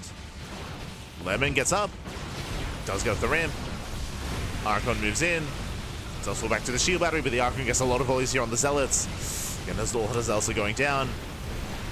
The Zealots are falling. Lemon, he breaks through, takes out the Immortal. Massive pickoff. He gets 1. He's going to get the other Immortal as well. And Lemon looks like he has barely done it here. Again, that 1 Archon did so much. GG gets called, and Lemon, he breaks through, he overwhelms, and Lemon will take down another challenger. GG. Whew. GG, well played. Again, a much better engage at Lemon. He got up the ramp. He was able to successfully get up the ramp, was able to push in. The Archon added so much DPS to that fight as well. Added so much value, of course. Sebesdes, he was called out, and some really high value pickoffs there, losing the Immortals initially, and again, his own Archon was so much more delayed. GG. GG, well played. With that, Lemon does claim it, and now we're getting ready for our next best of 1. We already have our next challenger. Oh. My mistake.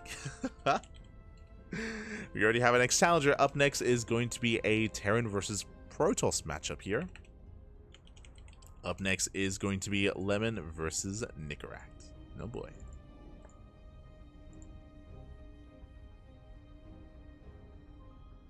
Here we go.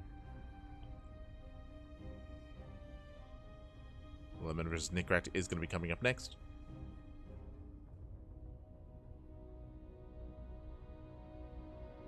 As Vitas are underway. It's underway. Shout out to Lemon, by the way. That game had potential to go the distance. Had potential. Everyone was taking up.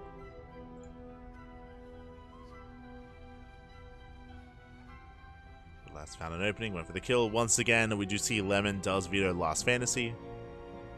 Has been his go-to veto.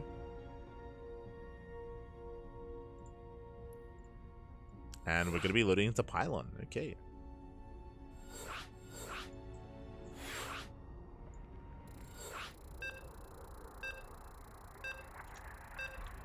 Less than 3, Papi. Less than 3. Gracias.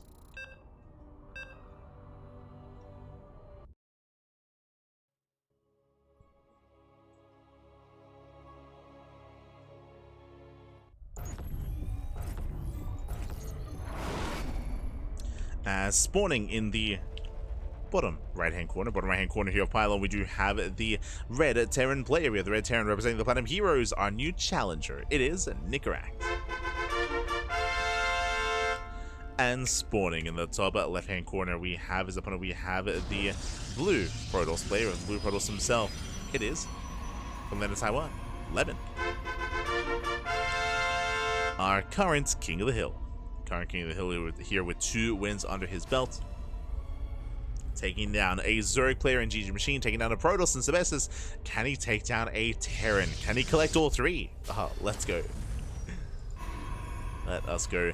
As Nicoract, I would say he is going to be favored coming into this. I did raise Lemon quite highly, if you recall, against GgMaChine, against Sebesdes, but here it's a little bit different. Nicoract, he is a Terran versus Protoss specialist in a sense.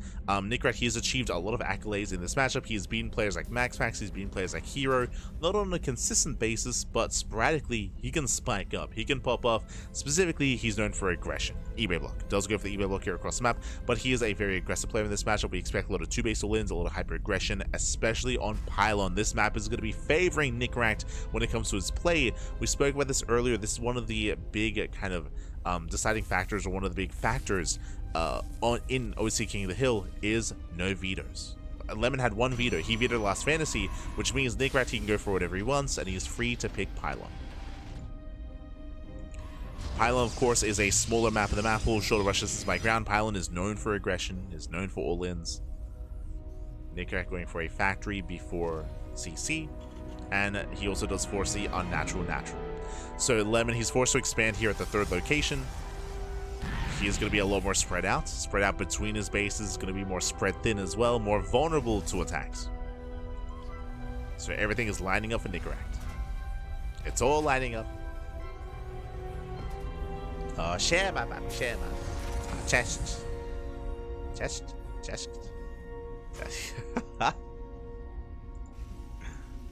Ah.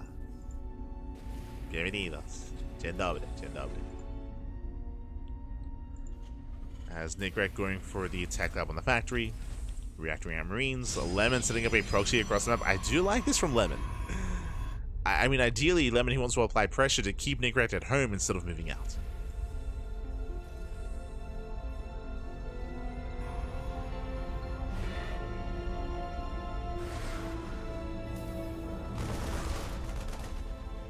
Lemon does break in.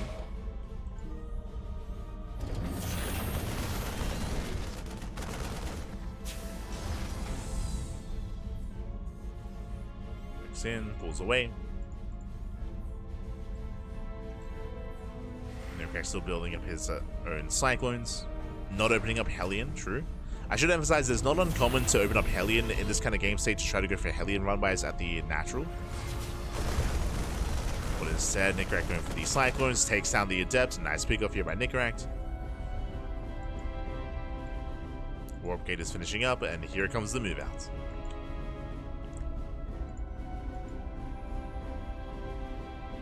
Does move out into another Cyclone on the way.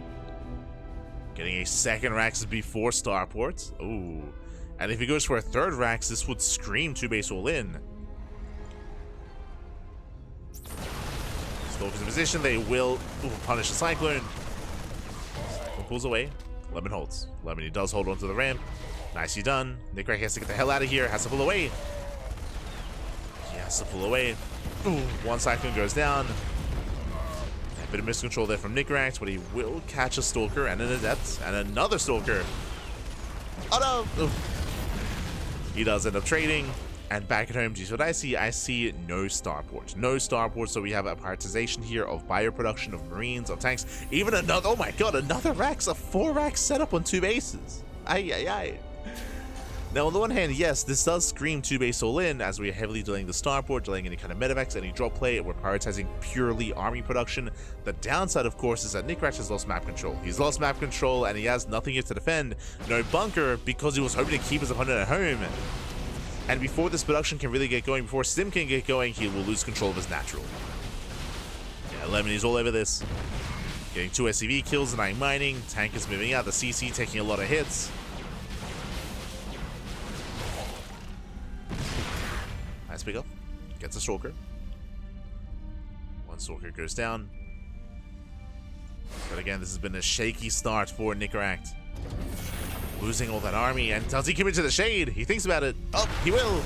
He does commit in. Shade's on top of the tank. It does try to target it down, but the tank does hold.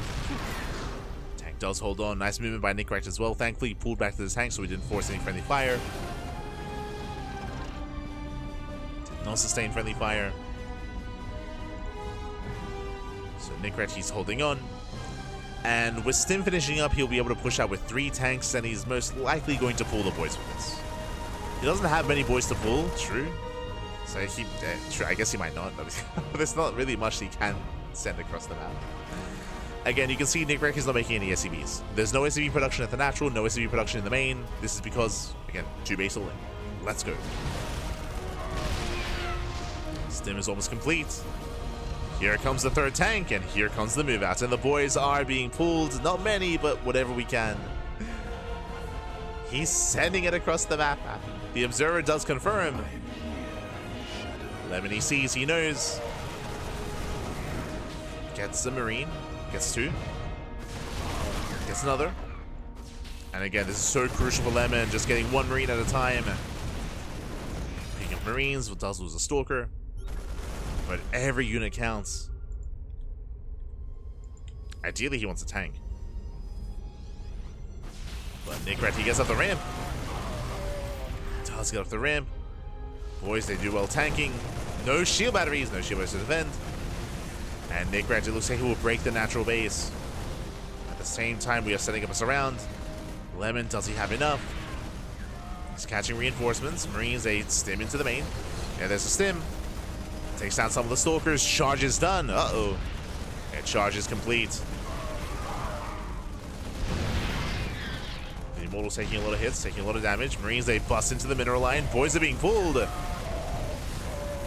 again, Lemon getting desperate. Every single probe here should be going down. At the same time, blinks on top of the tanks. He does blink. He gets one.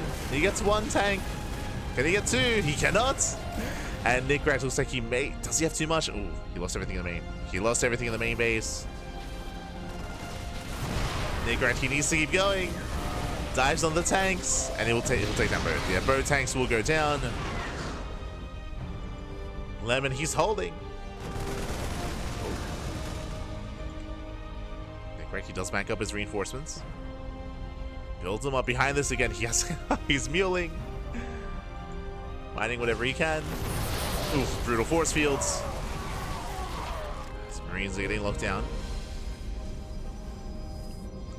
Lemon is still in the 2-base economy, at least somewhat. We're bringing more zealots. Once again, Lemon, he wants that tank, and he will blink in. And blinks forward. GG gets called, takes down the final tank, and Lemon, he holds. Lemon will take down Nicoract, and he will take down one of each race. Is still our King of the Hill. GG. Whew, GG, well played. A very, very intense game. Again, Nicoract, he bled out so many Marines, unfortunately, before the setup for the all-in. If you remember, he bled out... I'm referring to when he lost his Cyclones. I'm referring to when he lost his 2 Cyclones and like 8 Marines. It was a really, really rough start. Oh, did we forget one of our casters? Uh-oh.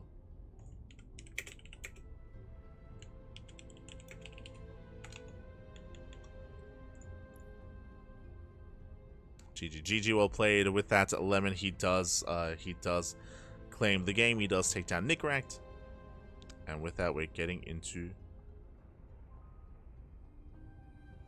ready for our next match. Oh, we're going to the Korean server. Okay, let's go. But yeah, I do apologize. I think we may have accidentally left our caster out of that game. Feels bad, man. I didn't quite notice.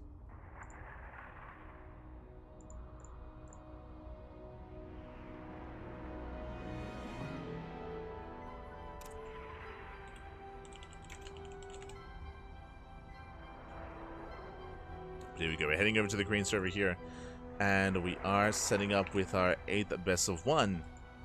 Here we go.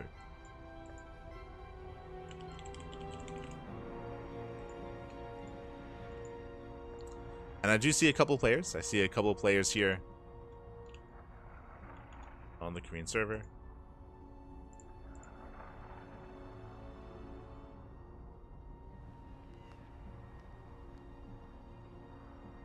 Nicoract wasn't that behind, was he? He had no tech to get into a longer game, so he had no eBay for upgrades. He had no starports. He was stuck with Stim, Marines, and that's all he had.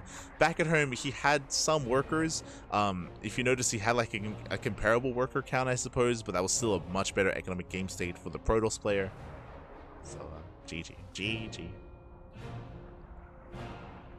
You could argue that he could have tried to macro out of that, but it would have been an uphill battle. Like, he would have been in for sure. Like, it would have been a really, really difficult kind of game state for Nicoract. Would have been difficult. But GG, well played. With that, so now getting into our next game, we're getting ready for our next matchup. It is going to be Lemon versus Percival, another PvT. But Percival, he is a heavy hitter. He's a heavy hitter here. He's coming in. He is not fond of this matchup, but he is a very, very strong player in turn versus Protoss. He's actually very similar to Nicoract, where he's known for aggression in all-ins, and Percival, he can pop off.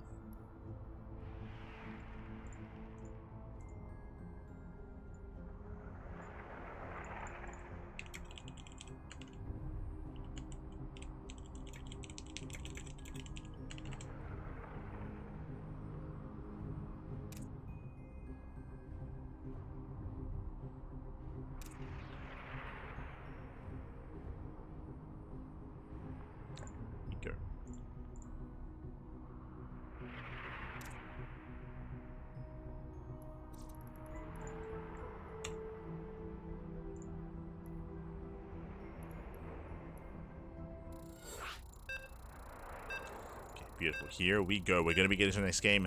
And Torches is our map of choice here. Torches, similar to Pylon, known for 2-base all-ins. It's known for all-ins, known for aggression here. So that's what we're expecting out of Percival. We're expecting hyper-aggression out of our Terran. We'll see if we can have a little bit more success. We'll see.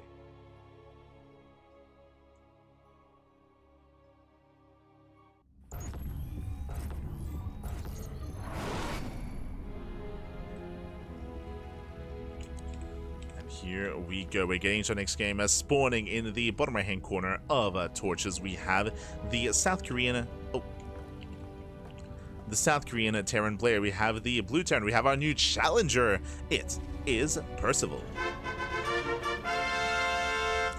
And spawning in the top right hand corner, we have his opponent. We have the current reigning king of the hill with 3 wins under his belt, one of each race.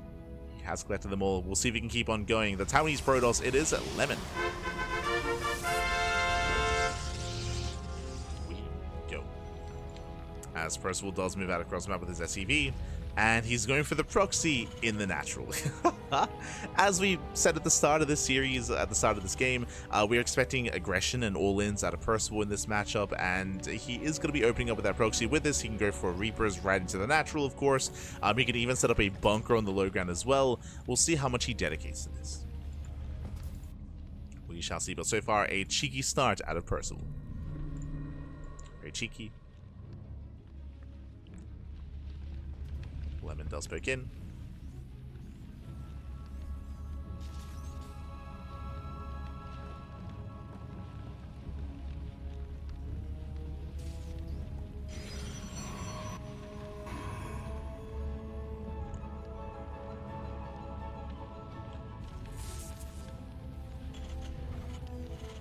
As we do have that eBay block here, and so no bunker, does go for the eBay block. We do have the Reaper on the way, and again, Lemon, he scouts that the Rax is missing, and he's looking for the Rax. Ooh, forced to expand elsewhere.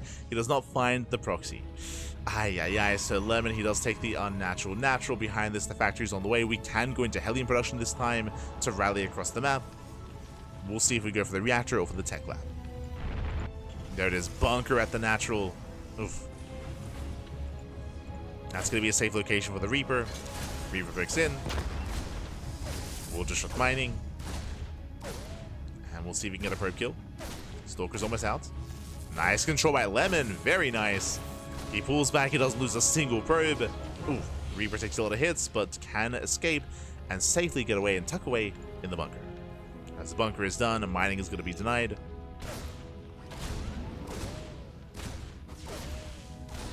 Second SCV? Wait, what?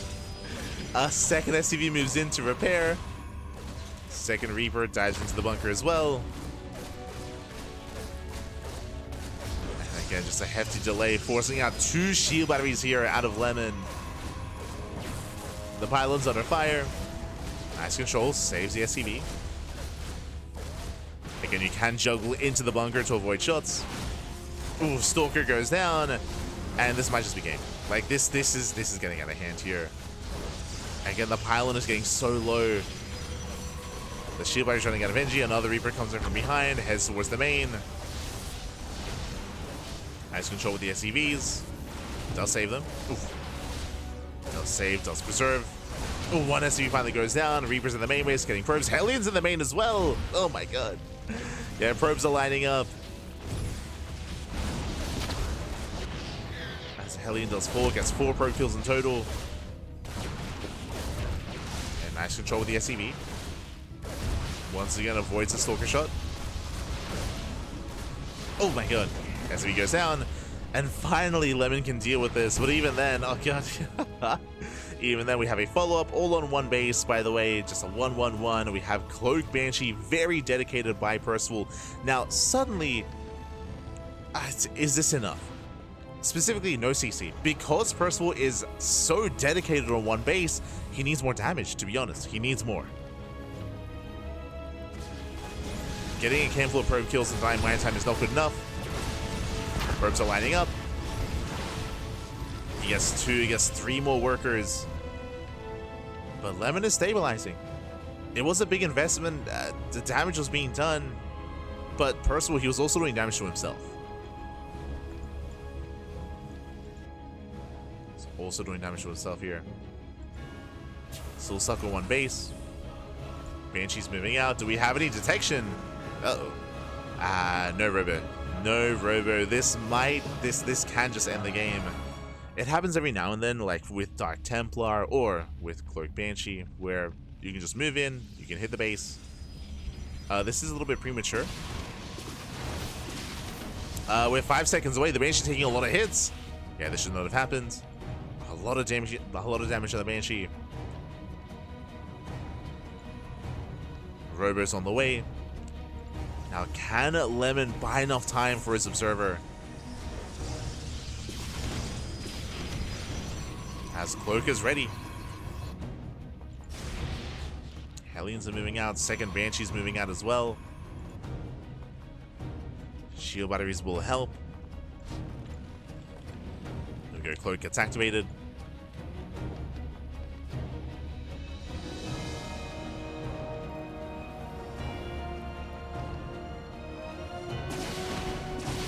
And it looks like the Robo will finish. Observer's on the way, and Lemon, he will not go down here. Oh, but despite that, oh god, seven probes going down. Remember, Banshees, they can still one-shot workers. 9 probe kills.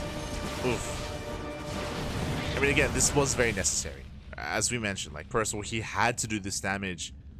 And with that, he's caught up in workers. I would say at this point, he's actually in a bit of a better state. But Lemon is getting a third. He's getting his third up and running. We have a back and forth. We have a back and forth. Tanks are amassing.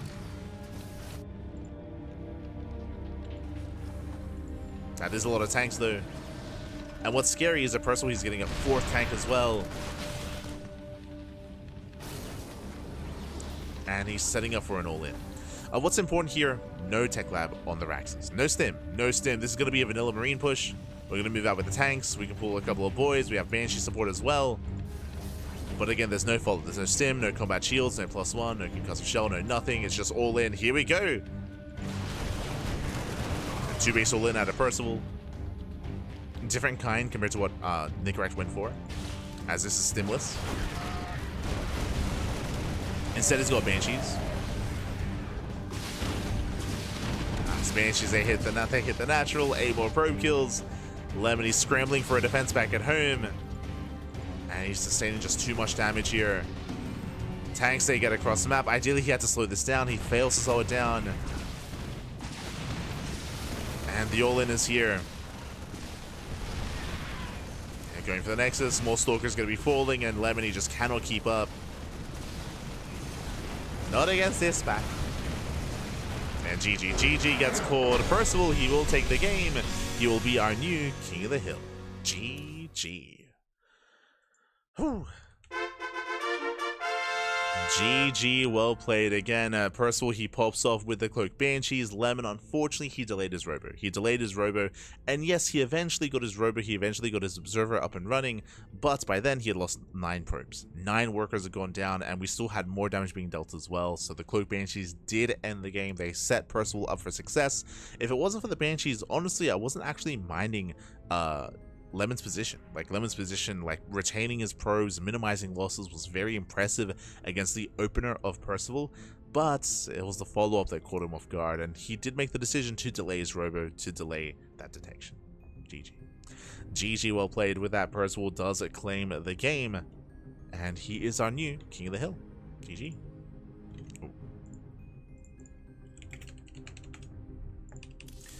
GG, well played. We're heading over to the American server for our next matchup. Here we go. It is going to be another Terran versus Protoss. It is going to be Percival versus the Swedish Protoss player. It is going to be Percival versus Sigge.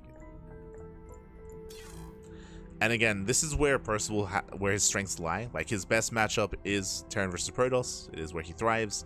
And we'll see. We'll see what Sigge can bring to the table. Oh boy. Not going to be easy. Not going to be easy here.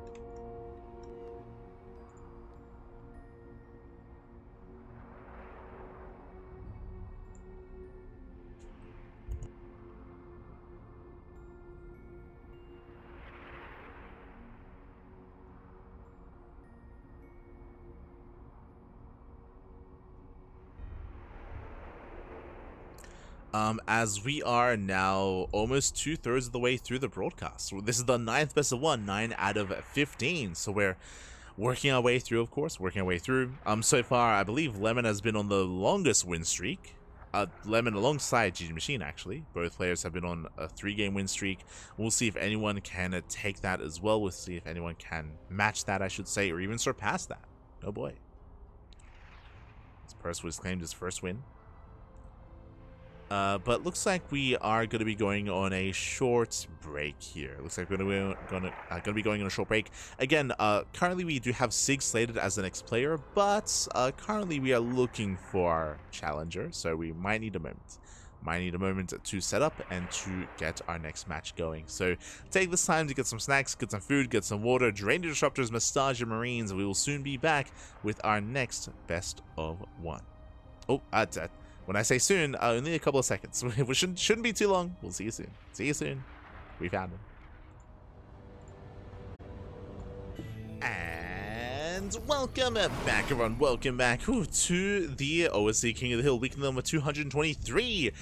We are more than halfway through. We're actually nearing the tail end of the broadcast. We're here with our 9th best of 1, and we're jumping right into our next match. Here we go. As spawning in the top left-hand corner of Percival, we have the Korean Terran player. We have the blue Terran, our current King of the Hill. It is Percival. And spawning in the bottom left-hand corner, we have the Swedish Protoss player. We have the red Protoss. It is Sigge. And if you're in the chat, you know what time it is. It is Gamba time. Predictions are open. Place your bets on who you think will claim the series. Best of luck in the chat as we jump into our Terran versus Protoss matchup. Here we go. As I mentioned, Percival, he is now the King of the Hill for good reason. This is the matchup where he thrives in the most. He was able to bring down Lemon earlier, and now he's up against Sigge. Sigge, we gotta bring something different to the table here. Something spicy. I'm ready for it. Let's go. Or just get ready for some spicy. Get ready for some aggression as Percival's in position, and Percival, he will eBay block. Does go for the block. Will delay the natural. And Sigge, doesn't check with a probe. Yeah, no probe on the low ground. His probe is a little bit too late. I believe the eBay, has enough progression on it and will force the unnatural natural Percival. He's chasing the probe though. The jukes. Does juke. Does pull away. And the Nexus should be up and running without any issue. There we go. Nexus is going to be thrown down. But nice disruption by Percival. Percival, he delays the Nexus. He does force it at an unnatural location, at a much more exposed location. And Percival can punish. He can punish, setting up back at home, factory before CC. Here we go.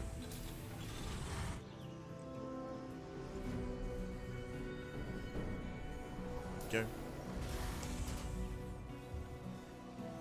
Again, we are setting up.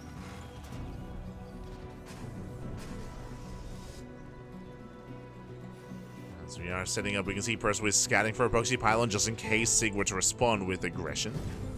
So it does check for the proxy. CC on the high ground. We can go for the add-on swap into reactor Hellion. What's it going to be? There it is. Does go for the swap. Does go for the Hellion.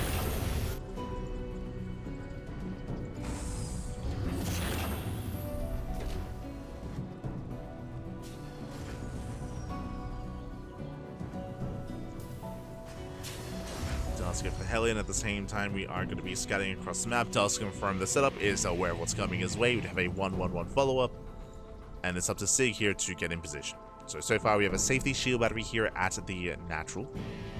Likewise, Sentry on the high ground can force field if need be. Hellions are moving out. Hallucination does chase the Hellions. Sigge, he's aware. And Sigge trying to get in position. Hellions, they hit the mineral line. But again, the shield battery will defend. So far, so good. As we do open up with 4 Hellions into a Wood Mine follow-up. So, with 4 Hellions, you can one-shot probes. You can straight up just one-shot workers. I mean, with 3 Hellions, you can one-shot. 4, that's more than enough. And we'll see if we can get in. Hellions, they head towards the natural. Stalks in position, nice body blocking. Gets one, gets 2 probes. Percival is deflected. Okay. So far, so good. See, he's holding his own. He's holding his own. He's taking damage, yes, but minimal damage, minimal losses. It could be worse. Could be a lot worse.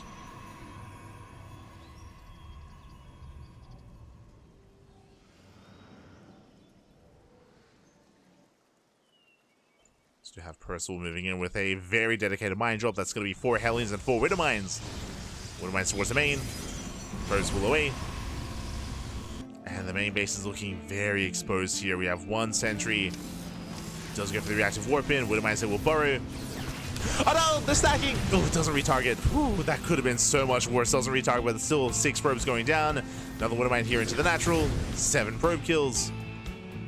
2 Widow Mines, they do escape. Again, that could have been game. That could have been game then and there. But still critical damage. Hellions, they do not get into the main base. Nice force fields. But that's still 10 probe kills. 10 workers go down. We can go for another mine drop. There's 2 Widow Mines left. And back at home, Percival, he's securing himself. Building up his tanks. Tank production has begun.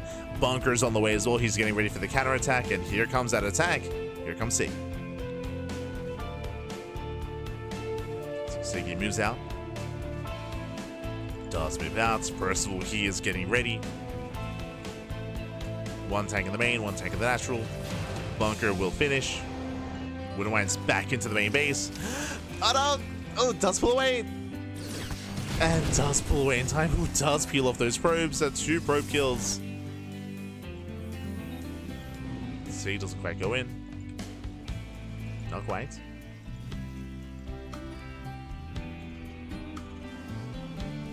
Calming down.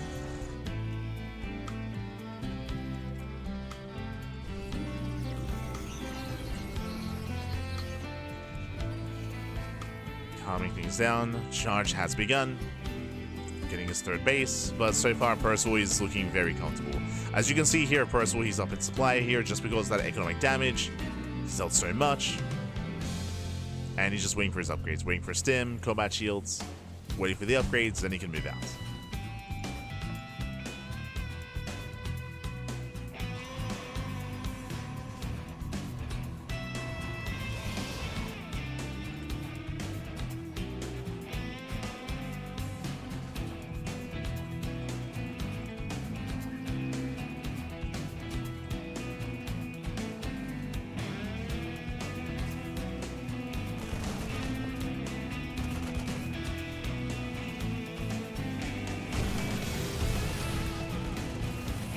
Ravens, they hit the natural. Probe's going to be going down, so nice economic damage here by Percival. Taking away at the mineral line. Dealing some damage.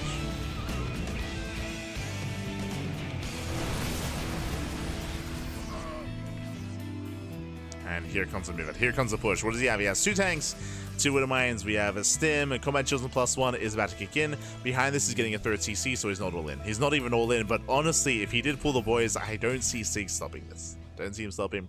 I mean, Storm is going to be a big factor, true. Storm could be make or break. Widow Mines, they go back into the main base. They get 2 more probes. Army's moving in. Storm is ready. How many High Templar? 4. It's 4 Templar. Storms, do they connect? 1 tank doesn't quite go down. Oh, will actually. Tank falls. Storm zones. Storm does zone away. Nice spread here from Percival. Does split. And Sigge's holding on. He's surviving. Yeah, the Storms are going to be good enough. And Sigge, he holds. Holds onto the expansion. Widow Mines, they go back in. Finally, this is going to be cleaned up. Finally.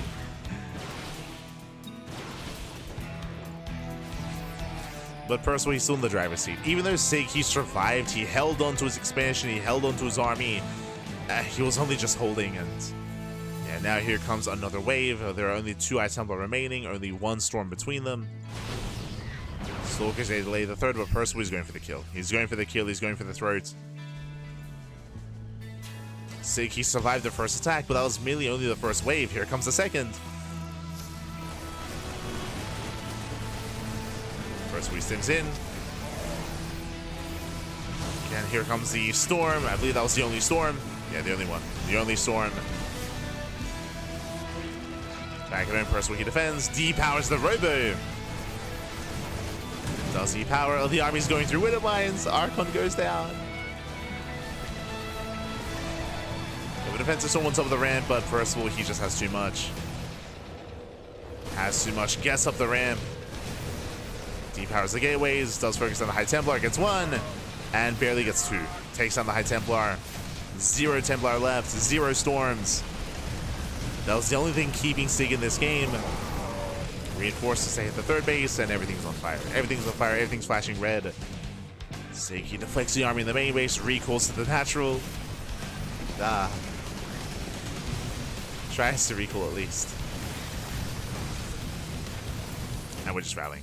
First, we're just rallying across.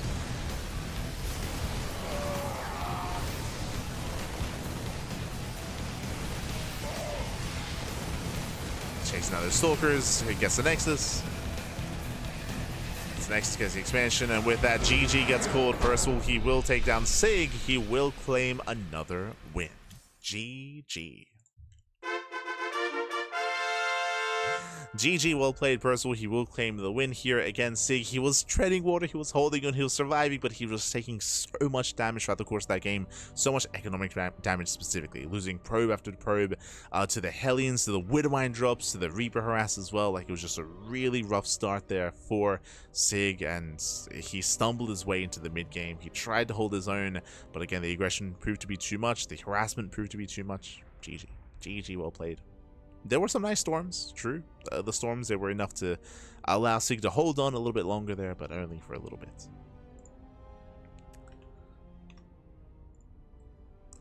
As with that, we are getting ready for our next game. Getting ready for our next best of one. It looks like we might have our next challenger here. We're getting into our 10th best of one. And I believe it's going to be another TVP. Another turn versus Protoss. Oh boy. And can any Protoss stop Percival? I'll be honest, I don't know if they can.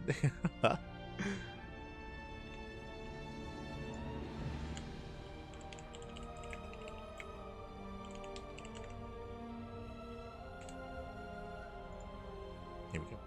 Here we go. We are setting up.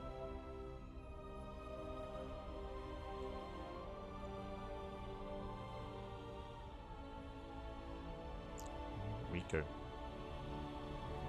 Bit of a tough matchup. I mean, we bring this up all the time, but TVP is, it does feel really momentum based, and it does feel like the early game is pretty crucial, right? And it goes both ways, whether it's Terran doing damage early or Protoss doing damage early. But if damage is done early on, it can be really, really difficult to recover from that, to make up for that, to either deal counter damage or again to try to get back into the game. It does feel quite difficult to pull that off.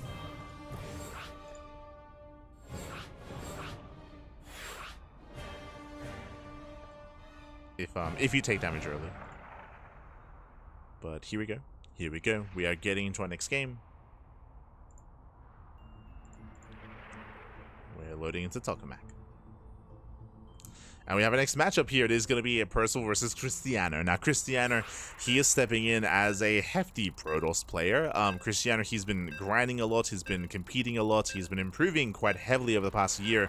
He's been on that grind, and coming into this, I think I might actually favor Krystianer, or at least I will say that this is going to be Percival's greatest challenge yet in terms of Protoss. So we'll see. We'll see what Krystianer can bring to the table. Let's go. Especially in a best of one, true. That's the other big factor here, of course. As spawning in the bottom left-hand corner of Tokamak, we have the Polish Protoss player. We have the red Protoss representing Offside Esports. It is Krystianer. And spawning in the top right-hand corner, we have his opponent. We have the blue Terran player. We have the South Korean Terran. It is Percival. The current King of the Hill. Current King of the Hill. Here we go. He's got 2 wins under his belt so far. Lemon and Sig. 2 Protoss players have fallen. We'll see if he can gain another. Now, first things first, really interesting here that Krystianer, he has opted to go for a very large map. Welcome one and all to Tokamak for the first time tonight. For the first time in tonight's broadcast, Tokamak is one of the larger maps in the map pool, longer rush distance by ground, much more defendable natural, 3rd and 4th base. So based on our setup here, based on our map choice, it feels like Krystianer wants to get into a longer game, wants to embrace a longer game. Meanwhile, Percival comes in with the eBay block once again, but this time our Protoss player is quick to scout, quick to react, and he can pull the boys. Yeah, he does pull the boys. So far against Sigge and against Lemon, Percival has successfully gotten the eBay up and running, but here, because of the faster scouts, Percival, he is going to be shut down. He's going to be shut down, the eBay will be cancelled, and Krystianer can expand on location at his own natural base. So again, he was able to scout early, able to react early, and able to shut this down early as well. There we go, does expand. As you mentioned, like Krystianer, like he is going to be the strongest Protoss player we're going to be featuring so far in tonight's broadcast. So this is going to be quite a bigger challenge here for Percival. So far, better setup. Cybercore is finishing up. We should be working towards Blink into a couple of gateways, 3-gate Blink into a 3rd base. We're expecting a standard game here out of Krystianer, is what we're expecting. But we'll keep an eye on him as he's scouting for proxies, checking for proxy starports, checking for any shenanigans. We have a CC on the high ground. We did see that Percival did go for the factory before CC. And he's not going for a reactored Hellion or reactored Widowmine. He's going for the earlier Tech Lab into Cyclone. So Marine Cyclone opener out of Percival. With this, he should be safe. Should be safe back at home. And there's our Twilight Council. Again, Twilight Council out of Krystianer into Blink. So far, everything looking normal.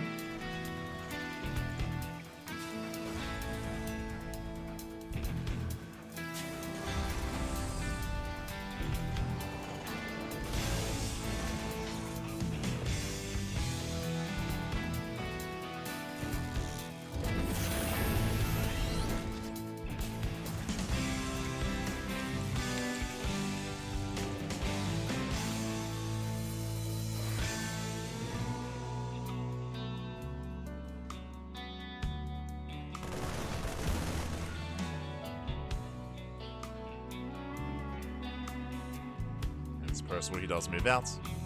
We have a 3-gate setup, so again, 3-gate Blink out of Krystianer, very safe play. Oh, actually, my apologies, 4-gate Blink Stalker, oh my god. We go from something more defensive to something more aggressive here. Shield battery is not yet done, the first Stalker is under fire, and the first Stalker should go down. The lock-in is not broken. Shield battery is done, but there's only one unit. We need a warp in. The boys are being pulled. Krystianer, he is in danger.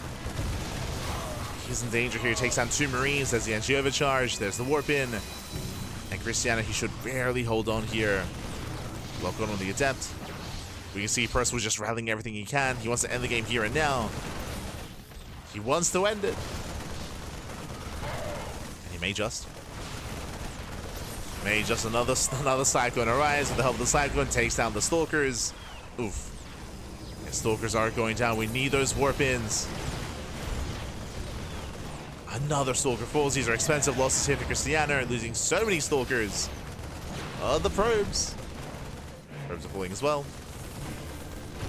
And Krystianer holds. Krystianer, he holds on, but again, it costs him 3 Stalkers. 3 Stalkers, 2 Adepts, 4 probes as well. But now we're getting ready for the counterattack. Remember, 4-gate Blink. 4-gate Blink Stalker.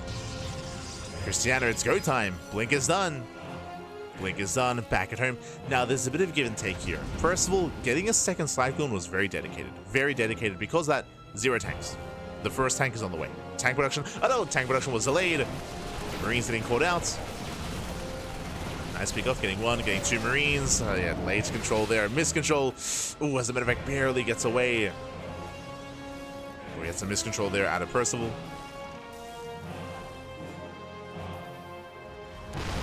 Moving in, tank is ready just in time.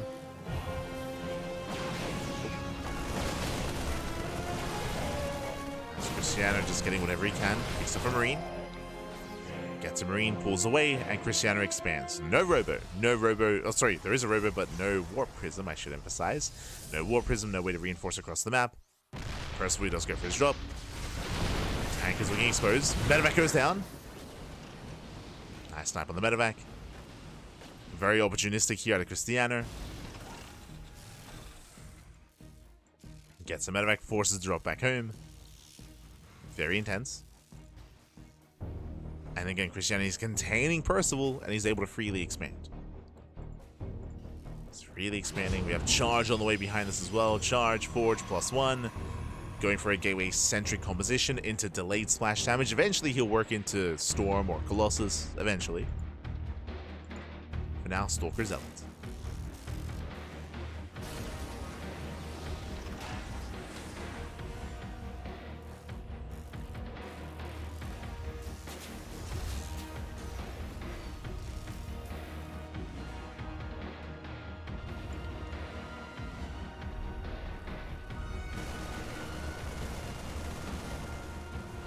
Does have Stalker Zealot.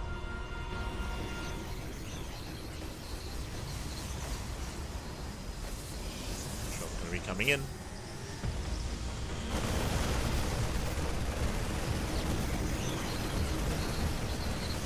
Okay, does him in, takes on a couple of Zealots. A couple of Zealots, gets a Sentry. Some okay pickoffs, but no economic damage. No economic damage here. Percival, he's committing. I didn't quite notice here. He does pull the boys. 2 base all in out of Percival.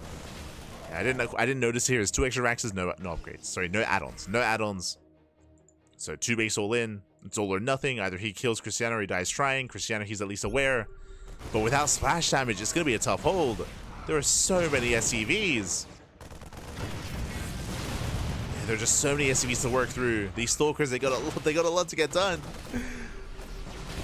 There we go, 5 workers. There's still so many more SCVs to get through. Tanks are getting within range of the 3rd. And Krystianer, he cannot save this. He's going for the base trade. It's the best chance. It's the best option here. Krystianer, he cannot engage the main army. Gets across the map, does catch some reinforcements. There's the recall back home. And we're getting ready for the surround. Oh no! We're getting ready for the surround. Krystianer has to be so careful. That's going to be a massive volley going up. Oh no, the Stalkers! He move commands in. Yeah, miscontrol by Krystianer. Ay, ay, ay. And Percival, looks like he may have just done it. Zealots take coming from behind. They get on top of the tanks. But what about the mass Marine? As there are so many Marines. Zealots are doing what they can. They trade. SCVs are going down. Okay. Krystianer's holding. He cleaned up all the SCVs. He cleaned up all the tanks. But he lost all the Stalkers. Imagine if he didn't throw away those 5-6 Stalkers. This could have been a hold. I mean, it still could be. But it would have been cleaner here as again, down to 3 Stalkers.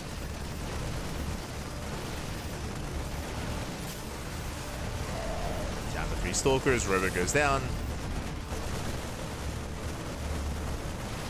He's taking a lot of damage.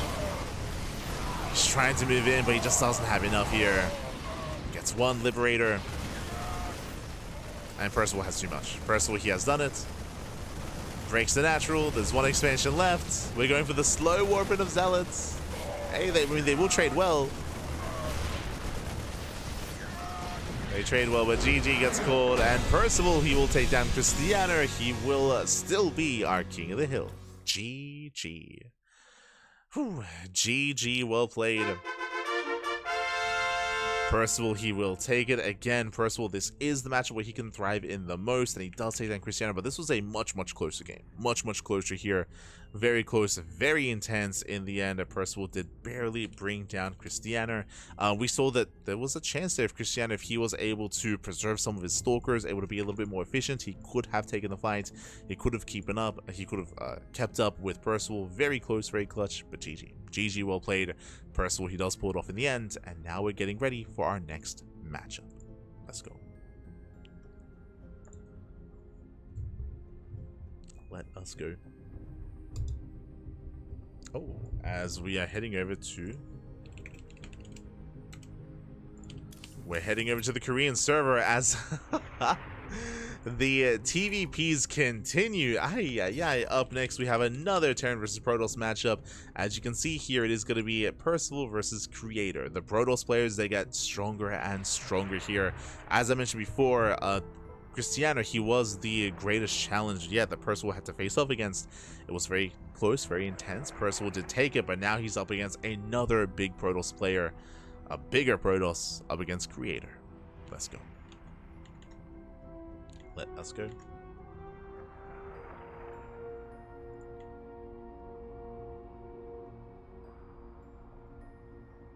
As videos are underway.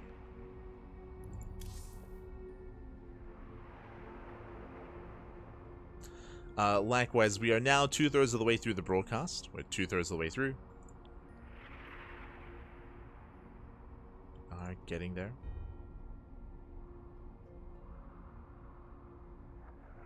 We have 5 best of ones remaining.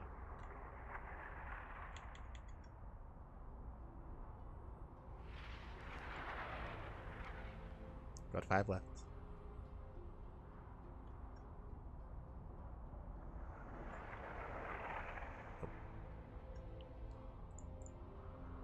And it looks like, I think that's Lost Fantasy being vetoed. Hold on. Google Translate. The veto was in Korean. No, he vetoes Incorporeal. Okay. So Percival, he vetoes Incorporeal, and Creator, what are we going for? Oh, Golden Aura. Okay. Gonna be loading into Golden Aura instead. Interesting. It's been a while. I mean, we saw Eddie play on it earlier today. And we'll see how Creator will approach this.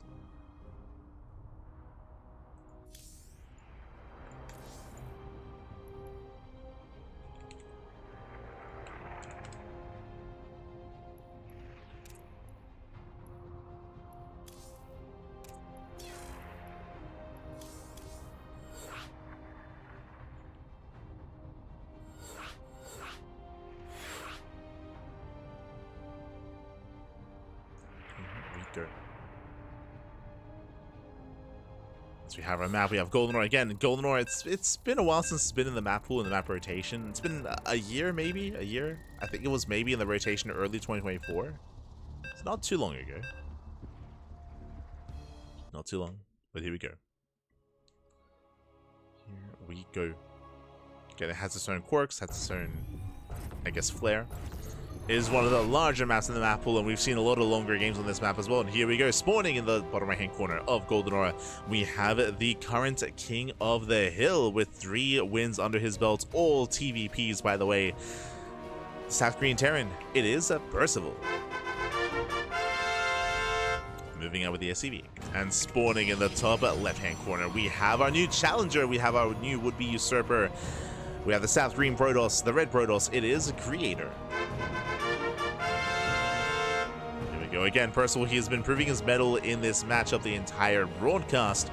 Can he take down another Protoss? As I mentioned before, this is Percival's best matchup for sure. It is the strongest matchup. In saying that though, Creator, he is a level above, and Percival, he has to bring his A game here to bring down Creator. We'll see if he can as he opens up with a proxy Rax behind the mineral line. We saw this against Lemon on Torches, if you recall as well. So setting up for the Proxy Reaper, ideally we'll eBay block and set up a bunker at the expansion location. Creator moves out with his probe scouts. He will confirm that the Rax is missing. He checks. He does check, does confirm early on. He will scout and look to delay the Rax. Okay, so Creator, he is aware of Percival, of his play. Does pull some extra boys because he has to kill that SCV. Has to make it worth it. Oh!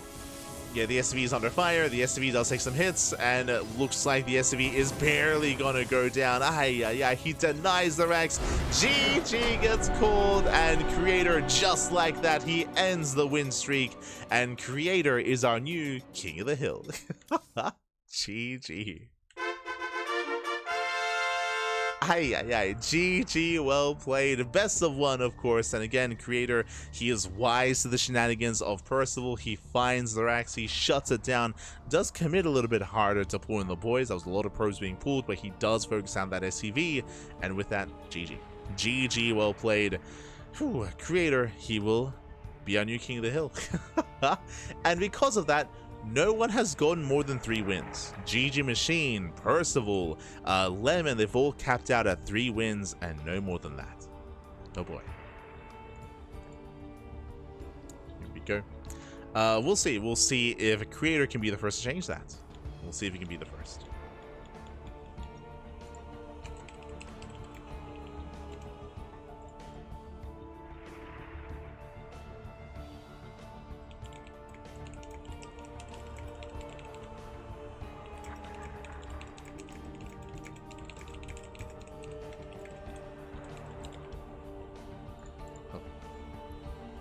Here we go.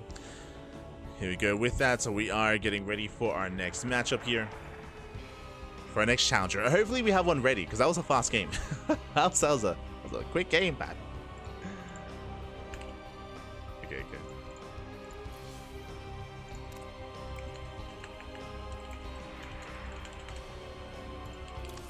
Here we go. We're heading over to the Americas server. We have our next opponent here. It is going to be a Protoss versus Protoss matchup. A PvP between a Creator and his new opponent, Shameless. Let's go. Let us go. Shameless, of course, he is the young up-and-comer. He has been achieving a lot and has improved so much over the past 2 years. Has improved so much. And we'll see how he compares. See how he compares.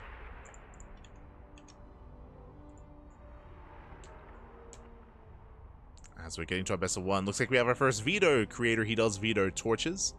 Torches is out. And it's up to Shameless to pick his map.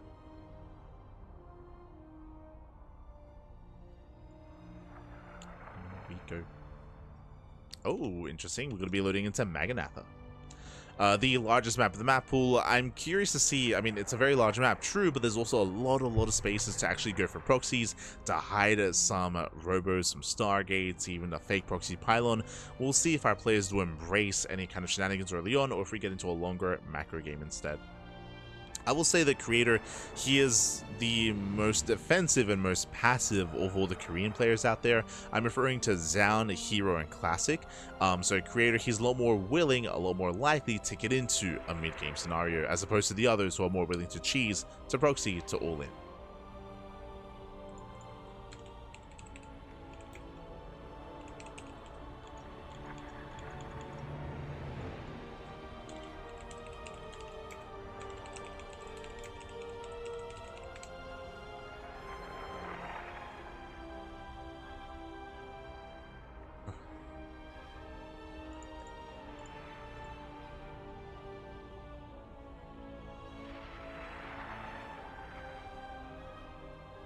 Here we go.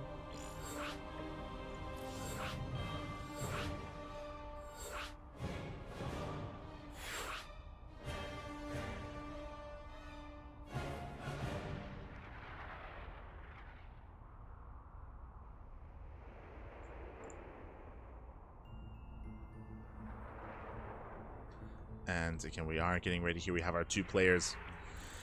Oh boy, and we'll keep an eye on them. We'll keep an eye on the initial pylon place, and we'll keep an eye on our 2 players. Creator, he has begun his first win streak here. He's got 1 win on the board, and we don't actually have that many more games left. I believe this is the 11th best of 1, so we are running out of matches, running out of games. We'll see if anyone can break through that 3-game win streak.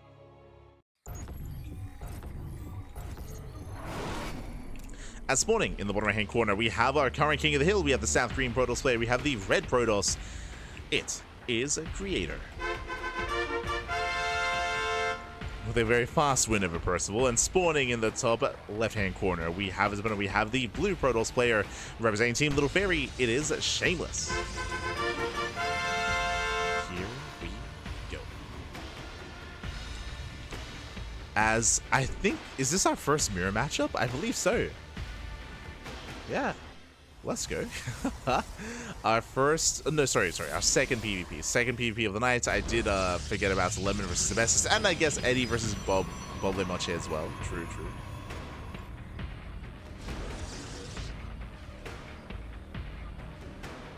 So we've had a couple of PvPs already. A couple. Shameless does move out. We'll keep an eye on our openers. We'll see if we can open up double gates, and we'll see what units we get into as well. If we open up double Adept, double Stalker, or Stalker Sentry. We go 2-gate opener at a Creator. Shameless, where is that second gateway? Shameless cutting some corners here. Okay, Shameless, gate expand. Bold move. Bold move here. Shameless being very greedy, and he is asking to be all in. Creator, he will come over the Pro Scout. He will confirm the timing of the Nexus, and he can respond with a proxy with an all in. Yeah, Creator, he does move forward. Does scout the Nexus. He sees, he pulls away. Yeah, he pulls away. He's going to hide the probe. He will hide the pylon, and he should respond with an all in. Again, the reason for this is because Shameless is being very greedy. He's cutting corners.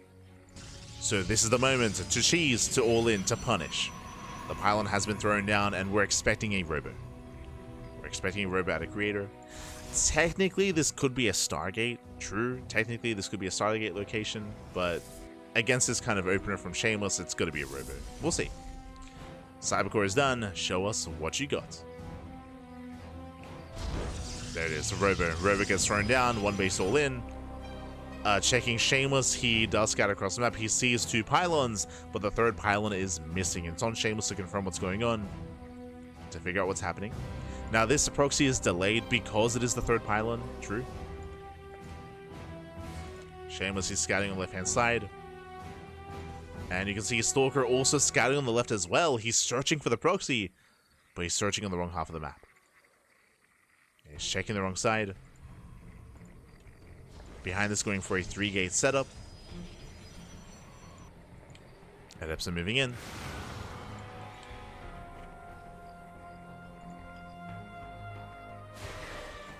Two Adepts, remember, they can one-shot probes. As they threaten the shade. Oh, he gets... okay, barely doesn't get in. Very shaky. Calm down, buddy, calm down.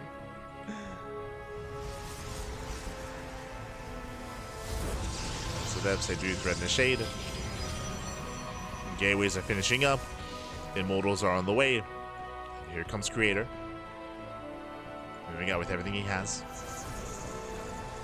Shameless setting up a 2nd shield battery. You can see he scouts. He scouts, he sees. He sees no expansion. He knows it's an all-in. Immortal has arrived. Going for the sentry. Force fields, they try to lock down the Adepts. They lock down the Immortal. The Immortal has to get the hell out of here. And the Immortal will get away. Whew. Does pull out. Does pull out. The Immortal taking a lot of hits, a lot of damage. The Immortal, oh my god. Barely saved. Saves the Immortal. Very clutch control there at a Creator. Very clutch.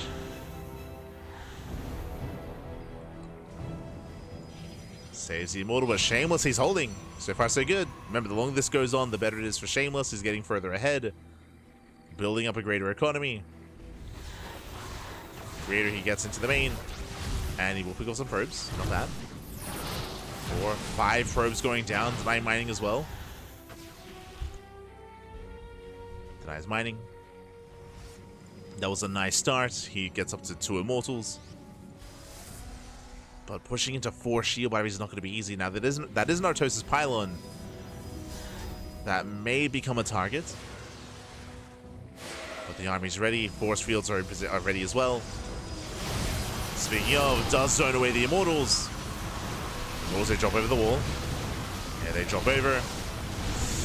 Creator's trying to force the issue. The Immortal taking a lot of hits, taking a lot of damage. Can he save it? Oh no! The Immortal! Oh my god, barely does. Barely saves. The Immortal shuts down the Phoenix, and Creator, he's breaking through. He's done it. Creator, he has done it. He has broken the natural. GG gets caught, and Creator, he will take down Shameless. He is still our king of the hill. GG. Whew. GG, well played. A very, very intense all-in here. Again, Shameless, he was holding well initially, but alas, he barely couldn't snipe that Immortal. He was dedicating a lot of his DPS to focusing it down. A Creator who was able to save it time and time again, and alas, was able to break through that natural. GG. GG, well played. On top of that, we saw that Shameless did decide to do what? He did decide to go for a Stargate instead of a defensive Robo, so he had the Phoenix. The Phoenix didn't really help out too much. And with that, GG. GG, well played.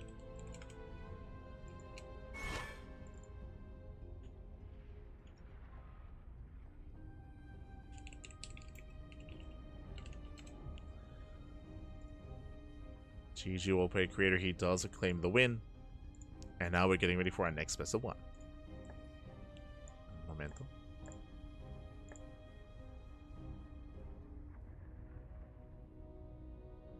Just setting up. And I do apologize. I've been forgetting to post predictions, so I do apologize. I will be sure to get on that. I think I missed the last like 2 or 3. They've been intense games, man. Intense. But I'll be on it for the next one. As I think we have a new challenger here. We have a new challenger. It is going to be our Polish Protoss player. Is going to be Gerald.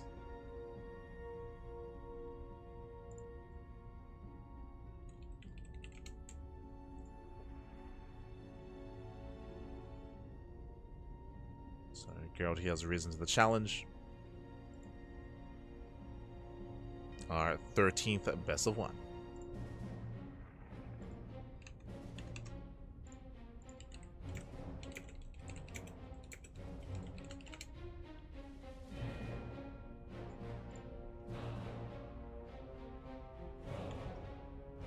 Go.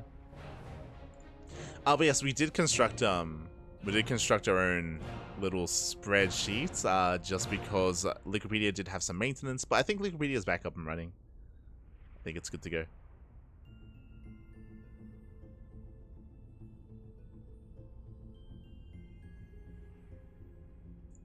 We are good to go.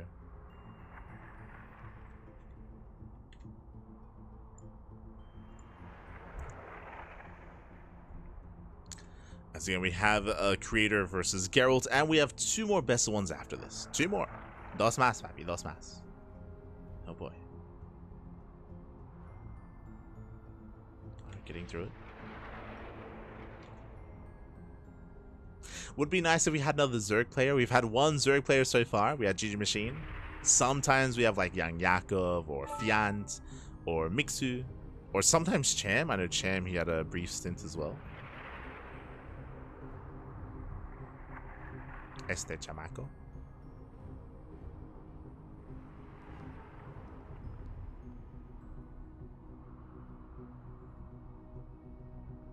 Wikipedia is back. There we go. There we go. Wikipedia is back. Oh, as our next map is going to be Persephone. Okay. Reloading into Persephone.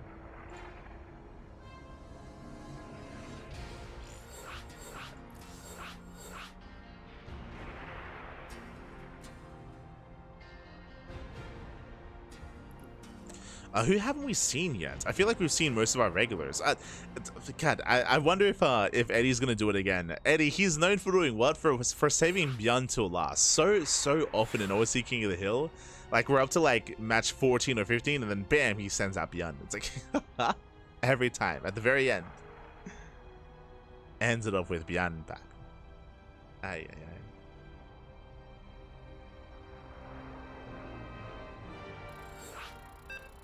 So we're expecting ByuN at the very end of the for that 15th series.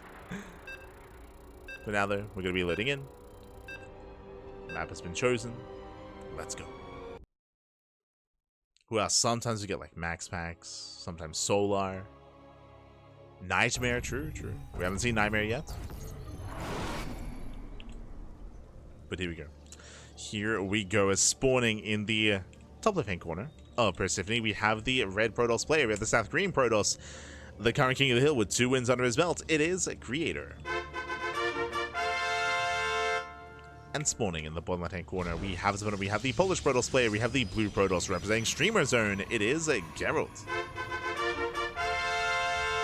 And if you're in the chat, you know what time it is. It is Gamba time. Predictions are now open. Place your bets on who you think will claim the series. Best of luck in the chat, as finally we have some predictions going. And do apologize for missing out on some of the previous matches. I missed predictions for the last 3 best of ones. We got him going. Let's go. Now, Gerald, I do think is going to be a really nice challenge for Creator. Gerald, he can definitely punch up. He definitely is one of the best players, Protoss players in all of Europe, for sure. He's up there. So if anyone can bring down Creator, I feel like Gerald is one of them. But now 2-gate opener. 2-gate opener out of Creator, 2-gate opener out of Gerald. So far, so good. This time, no one is going to be rushing to a faster expansion. Remember, as a reminder, last game, Shameless went for a gate expand. That's what triggered, that's what prompted Creator to respond with a 1-base all-in. Here, there is no prompt. Here, there is no one being too greedy. No one is cutting corners. So we're expecting a standard start.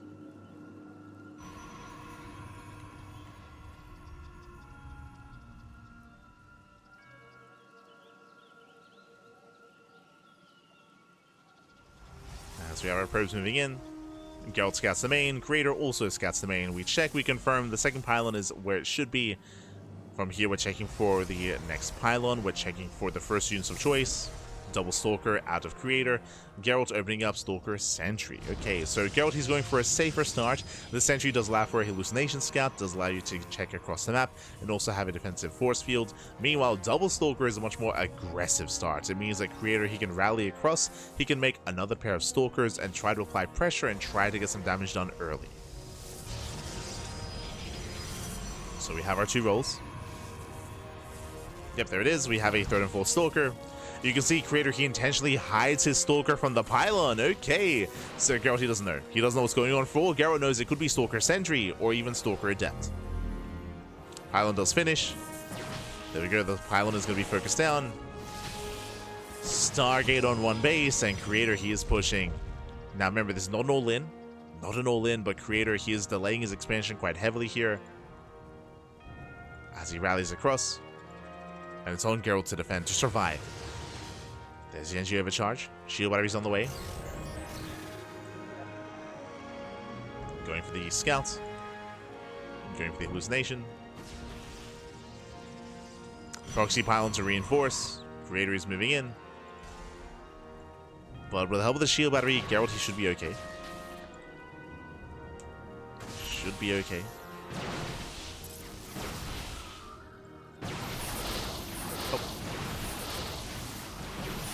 Nice. Force fields locks down one of the Stalkers. Very nice.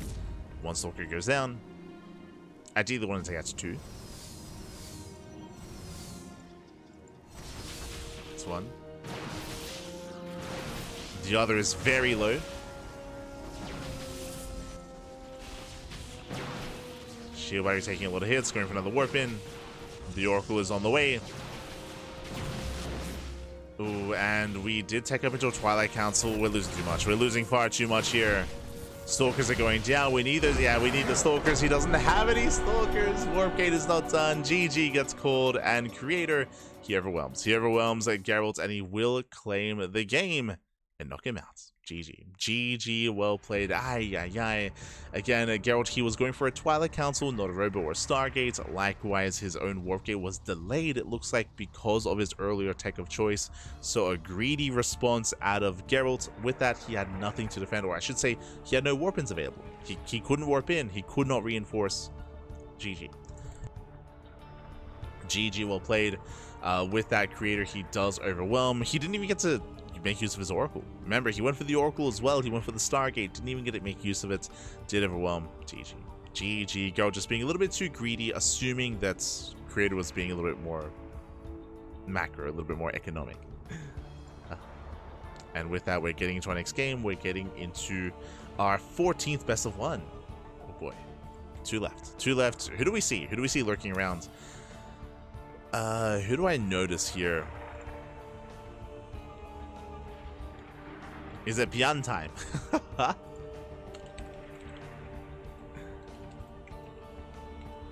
Is it time for the ByuN Chua? I see Vice Ravanya online. I don't think Vice Ravanya is a part of OSC Eilte though. It would be cool to see more of him. Vice Ravanya, of course, is a Japanese player.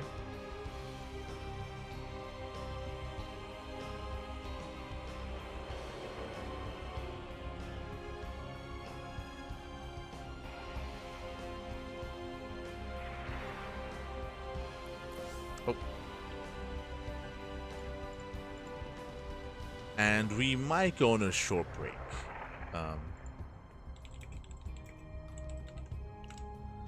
We might go on a short break here. So we do have a player slated to be Creator's next opponent, but he might be MIA.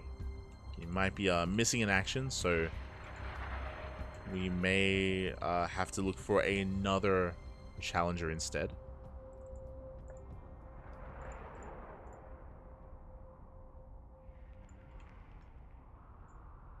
So we're going to be cutting to a short break here. When we come back, we'll have a next series. We'll have either a PvP or potentially another matchup. We'll see you soon. We'll see you soon after this short break. Again, we're nearing the tail end of the broadcast. We have 2 matches left. 2 best of 1s remaining. Creator, he is on a win streak. He's got 3 wins now currently, and no one has ever broken that. We'll see if he can be the first, at least in tonight's broadcast. We'll see if he can be the first player to break through into 4 wins. We'll see. We'll see you soon after the break.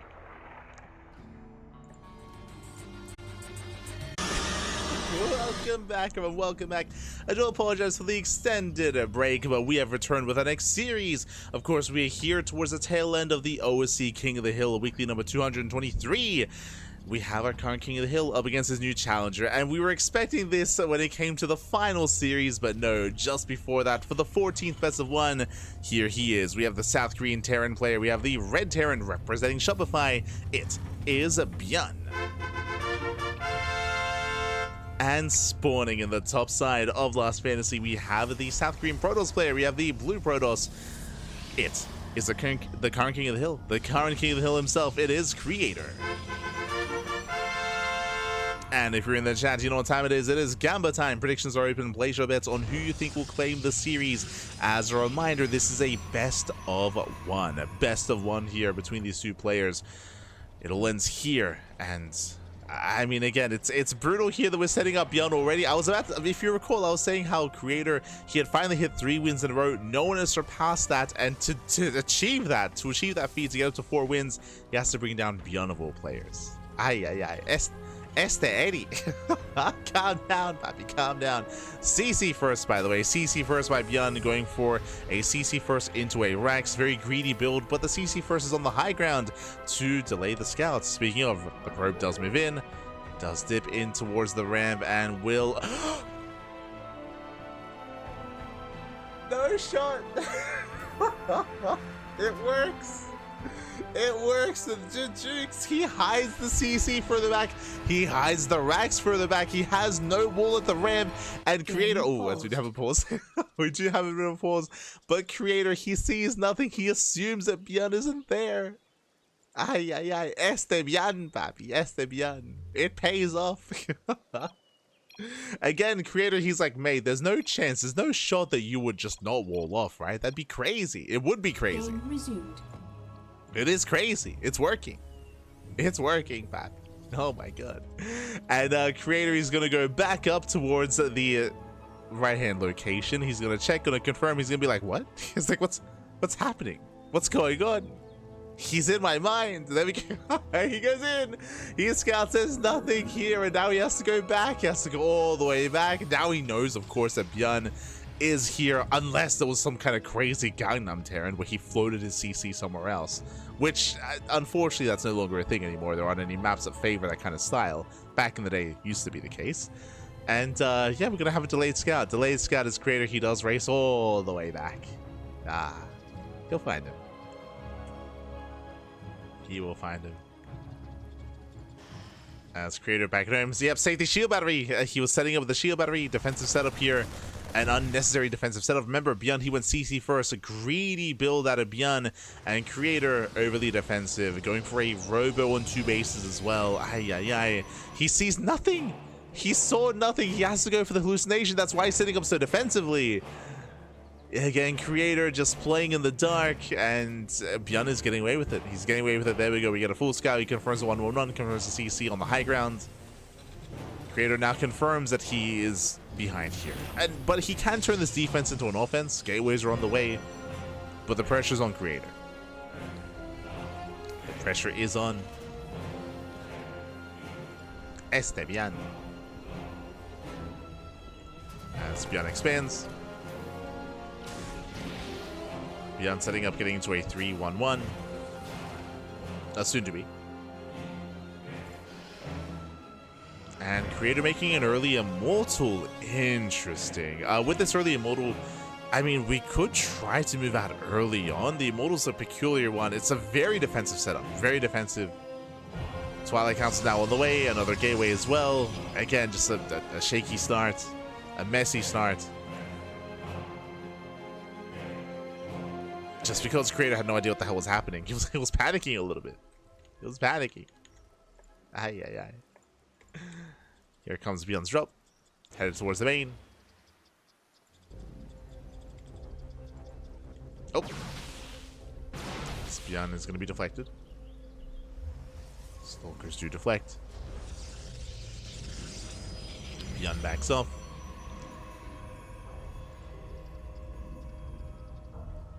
Creator does expand, does claim his third. But again, it's just such an awkward game state for Creator. Remember, early Robo into Safety Immortal, into Warp Prism, into Charge, not Blink. There's no Forge, there's no +1. It's we get into a Bay, into Colossus. Okay. So late upgrades into Charge, into Colossus production. Again, we're stumbling our way into the mid game, but we're getting there. And ByuN's just chilling. ByuN's just chilling back at home. Setting up on 2 bases. His tanks are secure. Or they're securing his bases. Creator now moving out. I mean, the pressure's on Creator to find some damage. He does have the Immortal. Does have a couple of slow lots. He can potentially go for some add-ons. Or even the mineral line.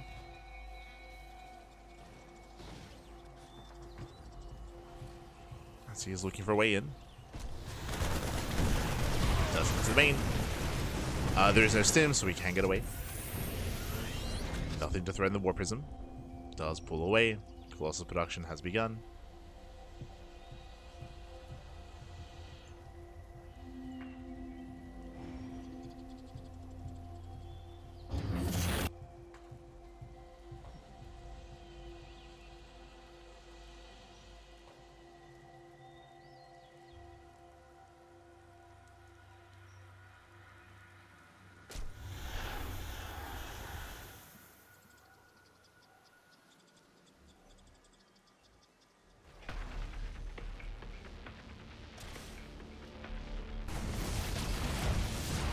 ByuN does poke in. Creator likewise. He's trying to get into Blink. Blink is eventually on the way. +1 as well.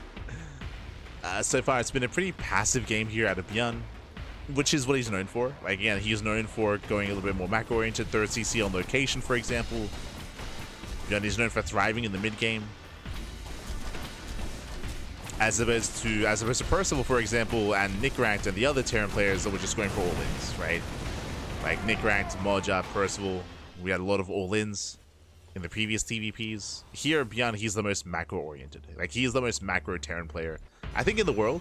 Like, I think even Clem all-ins more than ByuN in TVP.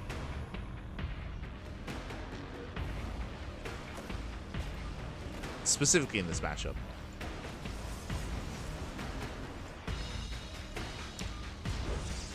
This ByuN does move out. He does slip into the mineral line. At least he tries to. I get spotted. Colossus in position. Drop is deflected, and ByuN is taking up in towards Ghost. Likewise, Creator going for a Dark Shrine. I still do favor ByuN. ByuN has been just greedier here and has gotten away with it, with a faster natural, with a faster 3rd CC as well in location. So just a better economy for ByuN. That's reflected in the supplies.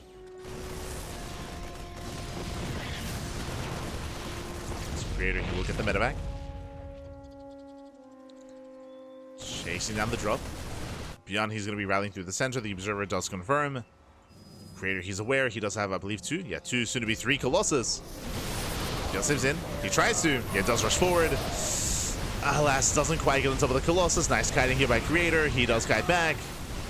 Oh, but he will lose 1. 1 Colossus goes down. Can he get 2? The tank shots. Yeah, brutal tank shots. Colossus barely survives. But ByuN takes the fight. He does take the fight. Again, the Colossus down to how many HP? Down to 4 HP. 1 more shot. So close. So close to going down. And Creator, he's hurting. Creator, he's hurting. He does counterattack. He has to. Hoping to catch any stragglers. He doesn't quite find any, though.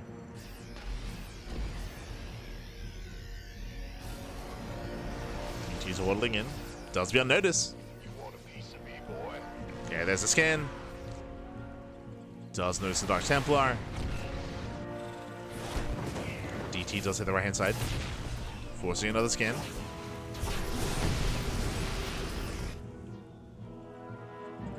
Not bad hit by Creator. But again, ByuN still has momentum. He still has a stronger start. And Creator, he is still struggling here. Building back up to 3 Colossus. No Storm yet. No Disruptors either. Creator, he needs more time. Now, ideally, if Creator can force ByuN back home, if he can force him to turn around, then maybe Creator can pull this off.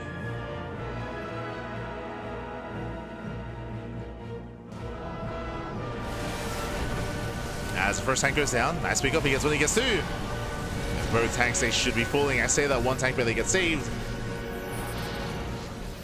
Nice save on the tank.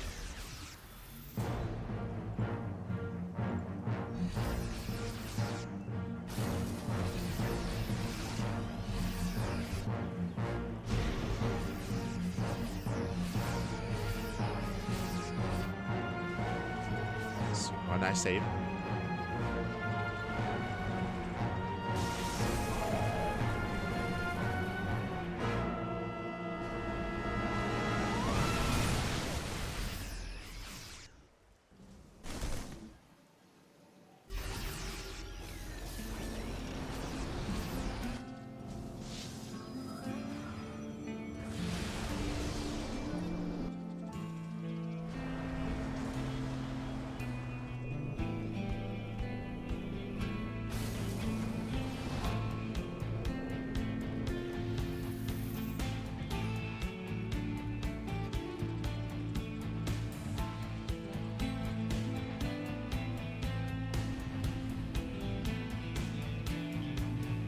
So far, we do see ByuN back up. I mean, ByuN, he's going to be the first to max. He's just had momentum this entire game.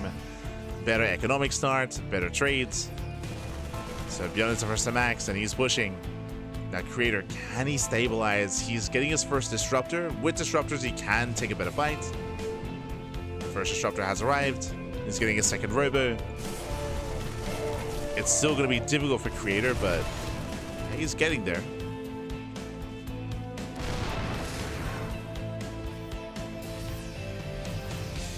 As ByuN should be pushing. He should be pushing, and he's up to how many? He's up to 9 Vikings. He's got 8 Ghosts. He's got plenty of VMPs. You can see Creator setting up a run by, a counterattack. Once again, hoping to drag ByuN back home. And looks like he should be able to.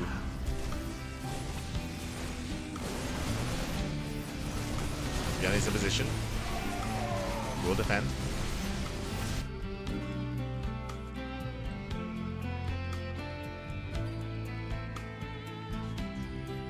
Creator, he has bought enough time. He's maxing out. He's getting his third Disruptor. Okay, let's go. Also, I think this might be the longest game so far that we've had. We've had a lot of aggression, a lot of short games. Never goes off. Raising the army. Comes the second Nova, and there should be one more. Should be one more Disruptor. It's on the left-hand side. Speaking of, never goes off, and ByuN, he will take it over to the face. Never does connect. That was 4 Ghosts going down. Yeah, brutal connection. ByuN does drop across the map. Cleans up every single Zealot here. Yeah, Zealots are going down. The base goes down. Ay. Then he takes down the expansion. Creator trying to respond. I mean, ByuN, so he had 8 Ghosts. After that Nova, he's down to 4, and he hasn't rebuilt them. I mean, he's not up against Storm, so you could argue that Ghosts are a little bit less important here. He's up against Mass Disruptor instead. Again, both armies are maxing. At this game stage, Creator, he could decide to take up into Sky Toss. Like, he has the money for it. Or he will soon have the money for it. So He's saturating his gases.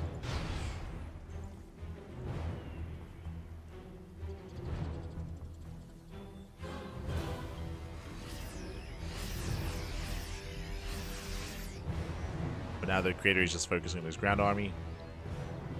He doesn't have a gas bank. Does EMP the Nexus? ByuN is waiting for 3-3. He's got a pylon, gets 8 probes, EMP on the Archon.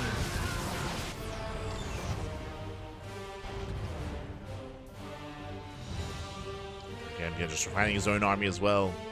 Liberator Range is on the way, getting ready for Mass Lib. Lib Ghost is going to be the ideal kind of endgame composition for ByuN.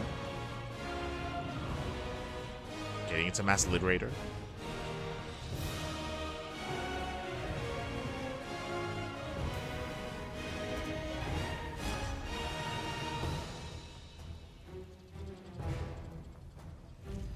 And still just waiting for Creator. Creator, he has not attacked. He's been going for some harass, but he has yet to actually move out with his main army this game. He's never gone past the halfway mark. Creator's just been stuck defending. Army gets revealed. Oh, the mine shot! Oh, one mine connects, so does the other. And with that, yeah, the army gets shut down.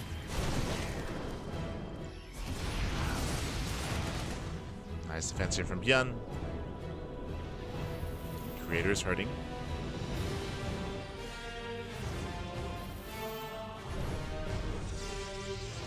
See, ByuN, he has 3-3. Now he's just waiting for his Liberators.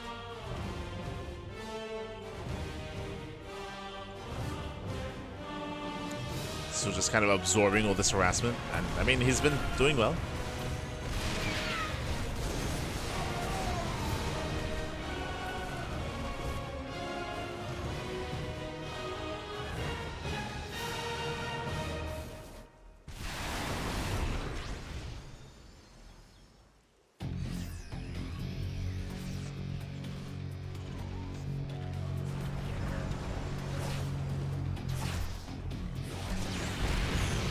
Ooh, that's a kill on the CC. Bit of friendly fire.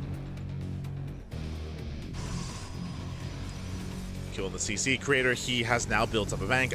This is where I would say that we should be getting like a Stargate and a Fleet Beacon. Instead, we're quite heavily reliant here on Warpins. If we're not going for a Fleet Beacon, do we have a third Robo? No. So we would otherwise need a third Robo to replace the Robo army after a fight. I feel like we need one or the other. Likewise, it's on 18 gateways. Getting up to 20. Solid gateway count. Shield is getting caught. Going for the Nexus, and ByuN, he will lose this army at the same time coming in from behind. Ooh, Disruptors are getting caught out. Yeah, Disruptors are falling. But ByuN, he does Prominent Supply. He bled out a lot of bio. Getting both Colossus. Colossus do fall. ByuN pulls away. Does pull back. Oh, and ByuN, he actually doesn't have much of a mineral bank here. ByuN is in trouble. He lost too much. Again, that was an expensive army he just lost. 14 SCVs going down. DT's just going ham. And Creator is going in. He's now finally pushing in. He has an army. He has a bank. Again, this game, like, it's been so passive from both players until this moment. With ByuN slipping up, and Creator is going for the kill. He's going for it. Can he break ByuN?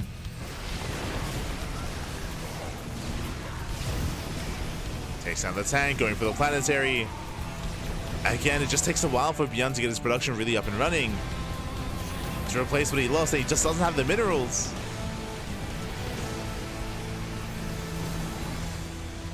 Doesn't have the minerals. That's 19 more CV kills. The economy's in shambles for ByuN, and Creator, he may have just done it. Oh my god, brutal connection. The Novas are popping off. Again, ByuN, he has all these CCs. He has all these bases. But he has no orbitals, he has no mules, and he has no SCVs. The bases, they do nothing. He needs saturation, but he needs saturation.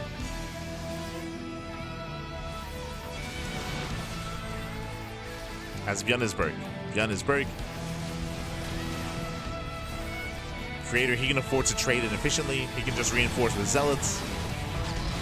He's got 3k in the bank. Gets a CC, takes out the final ghost. Those are the last 2 ghosts here. 0 ghosts left.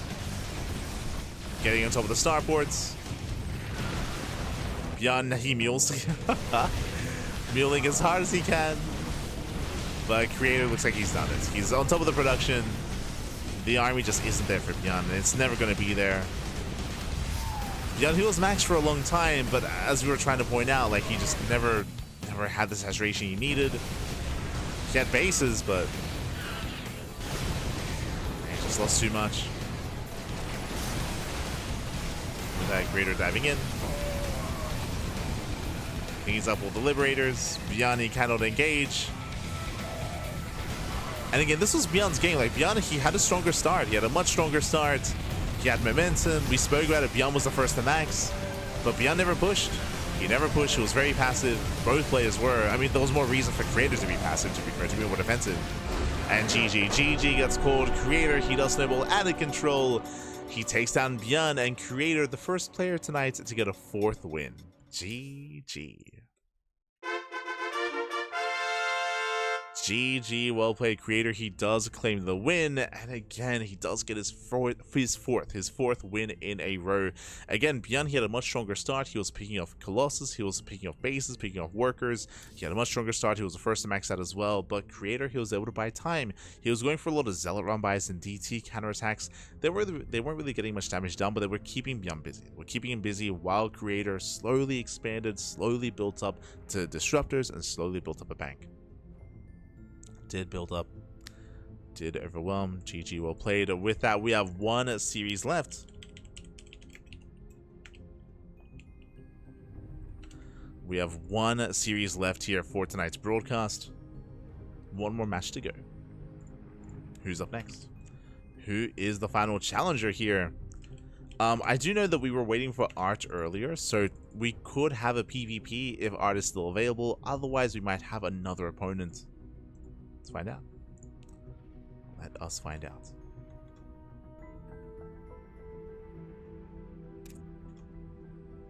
Oh my god. It is going to be a PvP, but a very different Protoss versus Protoss matchup. Let's go, as we have a final series here. Up next is going to be some more Korean on Korean action. Up next is going to be Creator versus Nightmare. Oh boy.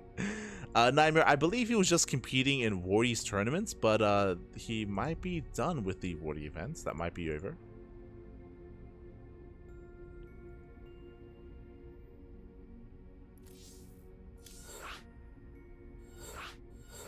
Yes. He did finish competing in the Summer Championship, which means we can now focus on our next match. Let's go. Creator, he's already broken records tonight. Getting that 4th win for tonight's broadcast. Can he get a 5th? Or will Nightmare pop off and claim that crown? Can he knock down Creator? Let's go. Can he achieve what ByuN could not? As we are loading into Tokamak. Here we go.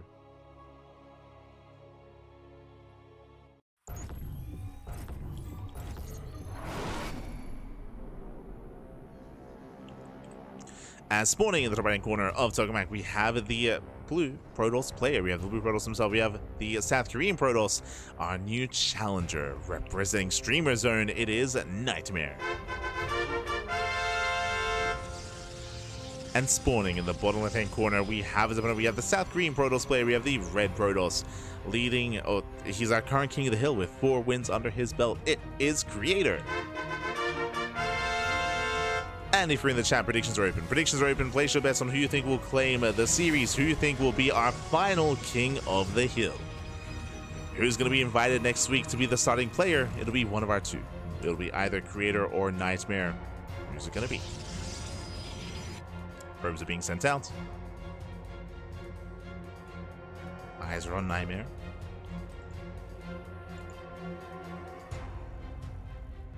as I do pass by. So far, it looks like standard openers here. I mean, we are on tokamak, so we might decide to go for a more economic start instead. So we go 2-gate opener out of Creator, 2-gate opener out of Nightmare. 2-gate openers all around.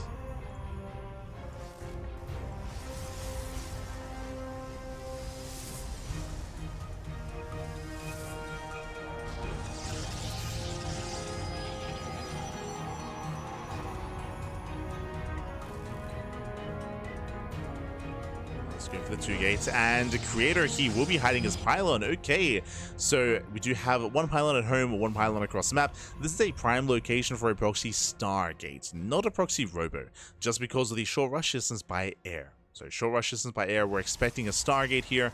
We'll see once the Cybercore is done.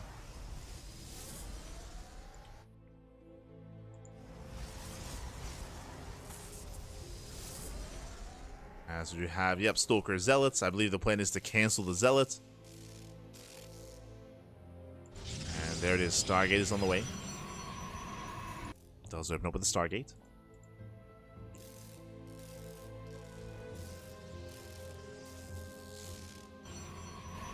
There's a cancellation on the Zealot, just to make it look normal.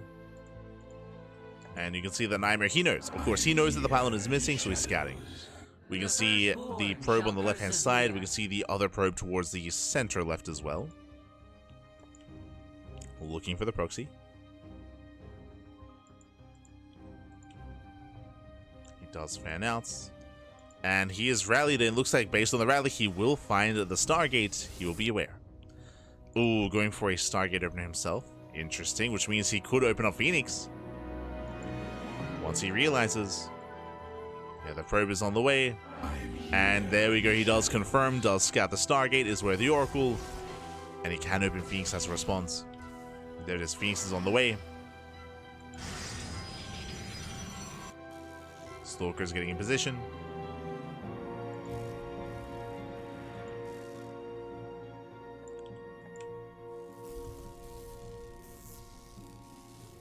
And this Oracle shouldn't get much done. It might not even be able to recall. Yeah, it's too late. Does go for the recall. One more shot. Oh my god, barely gets away on 6 HP. Barely gets away. Barely recalls home. Does hold on to the Oracle. We don't have a second Oracle on the way. Just the one. Just the one for Creator.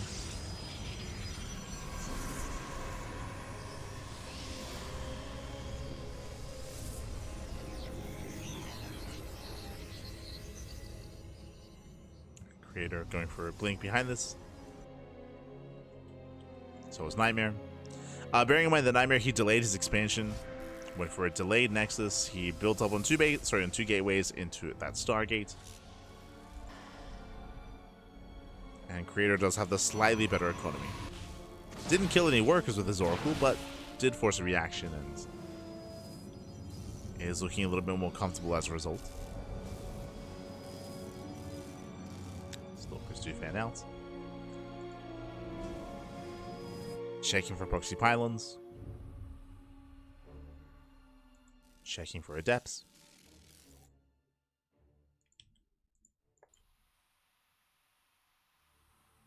The Creator just ensuring he's okay. Oh, and he can actually defend this location. Nightmare going for the pylon, but alas, Creator, he's up in Stalkers here. Yeah, 6 versus 4. Gets 1 Stalker already, saves the pylon. Brutal shots, gets 2 Stalkers. Rough start for Nightmare. Taking a lot of hits, a lot of damage in a mirror matchup. That is too much. Might just be too much. We can see Nightmare trying to set up a proxy location. He's going for a 3rd gateway back at home, and this could be a proxy 4th gateway into a 2-base all-in. He gets found. No shot. He gets found out. Oh my god, does force a cancel. And Creator, he gets away with his expansion. He's claiming a 3rd base. Creator is getting further ahead. Nightmare, it's looking rough. It's looking very rough for Nightmare. He's stuck on 2 bases. I believe he does have... I was going to say he's up in production. That's not even true. Creator, he has no equivalent amount of Stalkers. Of gateways, I should say. Stalker count is neck and neck. Creator, he backs up. Again, there's no rush, right? Like, there's no rush for Creator. He knows that he's ahead. So Creator can just slow things down. He's got +1 on the way. Robo for immortal production. Creator just has to take it slow. And here come those stasis traps. Again, he knows he just has to be defensive. Just wait for his opponents. Wait for Nightmare.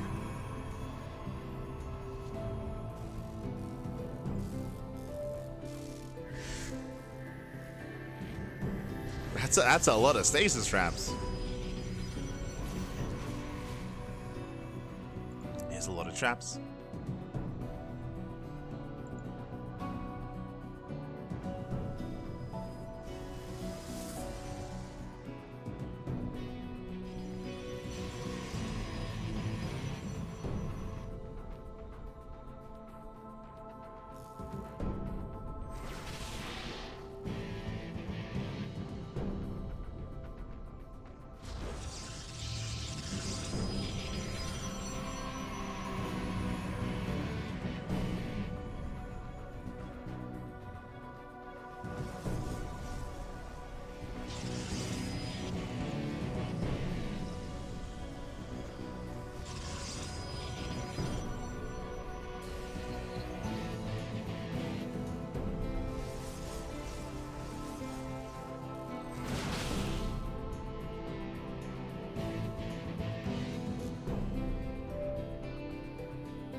Creator, he's just getting a 4th base, just getting further ahead, getting a 4th base. +1 is almost done, charge is almost done, immortals are amassing, and what we're waiting for here is Archons. Temple Archives just finished up, and Creator, he's just perfecting his army. Just perfecting his army. Composition-wise, Nightmare is keeping up. I'm very impressed. He's got his own Archon, got his own Zealots, he's got his own 4th base on the way, but Nightmare is just playing one step behind. A lot of it will come down to the engagement. Even though Nightmare is behind, there is a chance that he can take a better fight with a better concave, with the help of shield batteries. There is still a chance, but again, the pressure is on Nightmare. All the pressure is on Nightmare. Creator, he scouts, he confirms that there's a 4th base, and that should be his target. Spots the main army as well.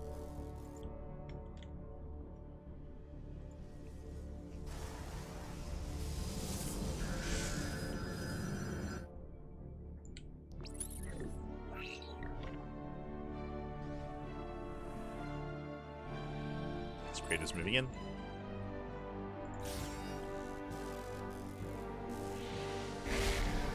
He's just very secure back at home, and here comes the move out. He's got his Immortals, got his Archons, War Prisms on the way to reinforce across the map.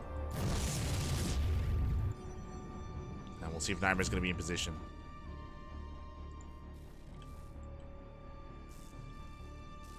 He's at his 4th, his 3rd is exposed. Oh, runs into the army. Does chase. Is moving in at the same time, Zelarame is deflected. Zalsa hit the 3rd. Creator moving in. Nightmare. Oh! Does notice. Does notice he's keeping up. +2 is almost done for Creator. Just now finishing. Just does finish up. He has the upgrade advantage. Likewise, diving forward. Zealots rush in. There's some left behind, thankfully, for Nightmare. Zealots hold on to those Zealots. Now committing in. And with the help of his Stalkers, with the help of the Archons, it looks like Nightmare, he's getting on top. He's trying to get on top of the Immortals. Not quite able to, though. Yeah, not quite able to. The Immortals, they break on through. Again, the other backbone of Creator's army. Does take the fight. And it's something that Nightmare doesn't have. No Immortals of his own.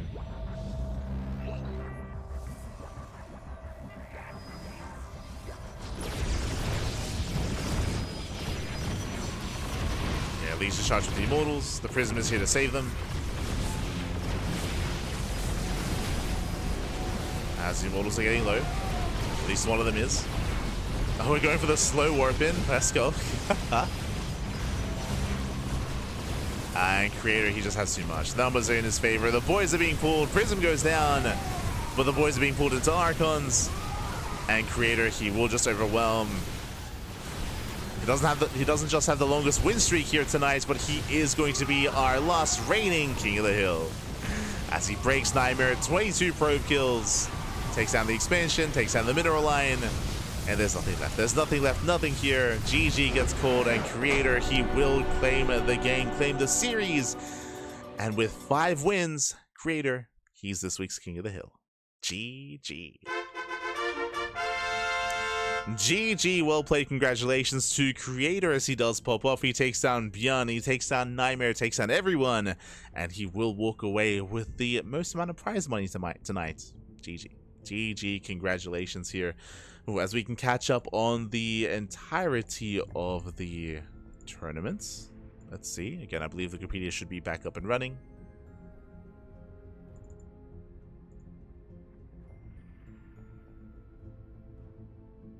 Should be back up.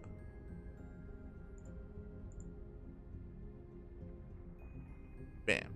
There we go. Okay, from the top, we had a fun start to the night with Cavalier with Eddie versus BobLeMoche. We did have a bit of an admin versus caster showdown, and we had Eddie taking the win there.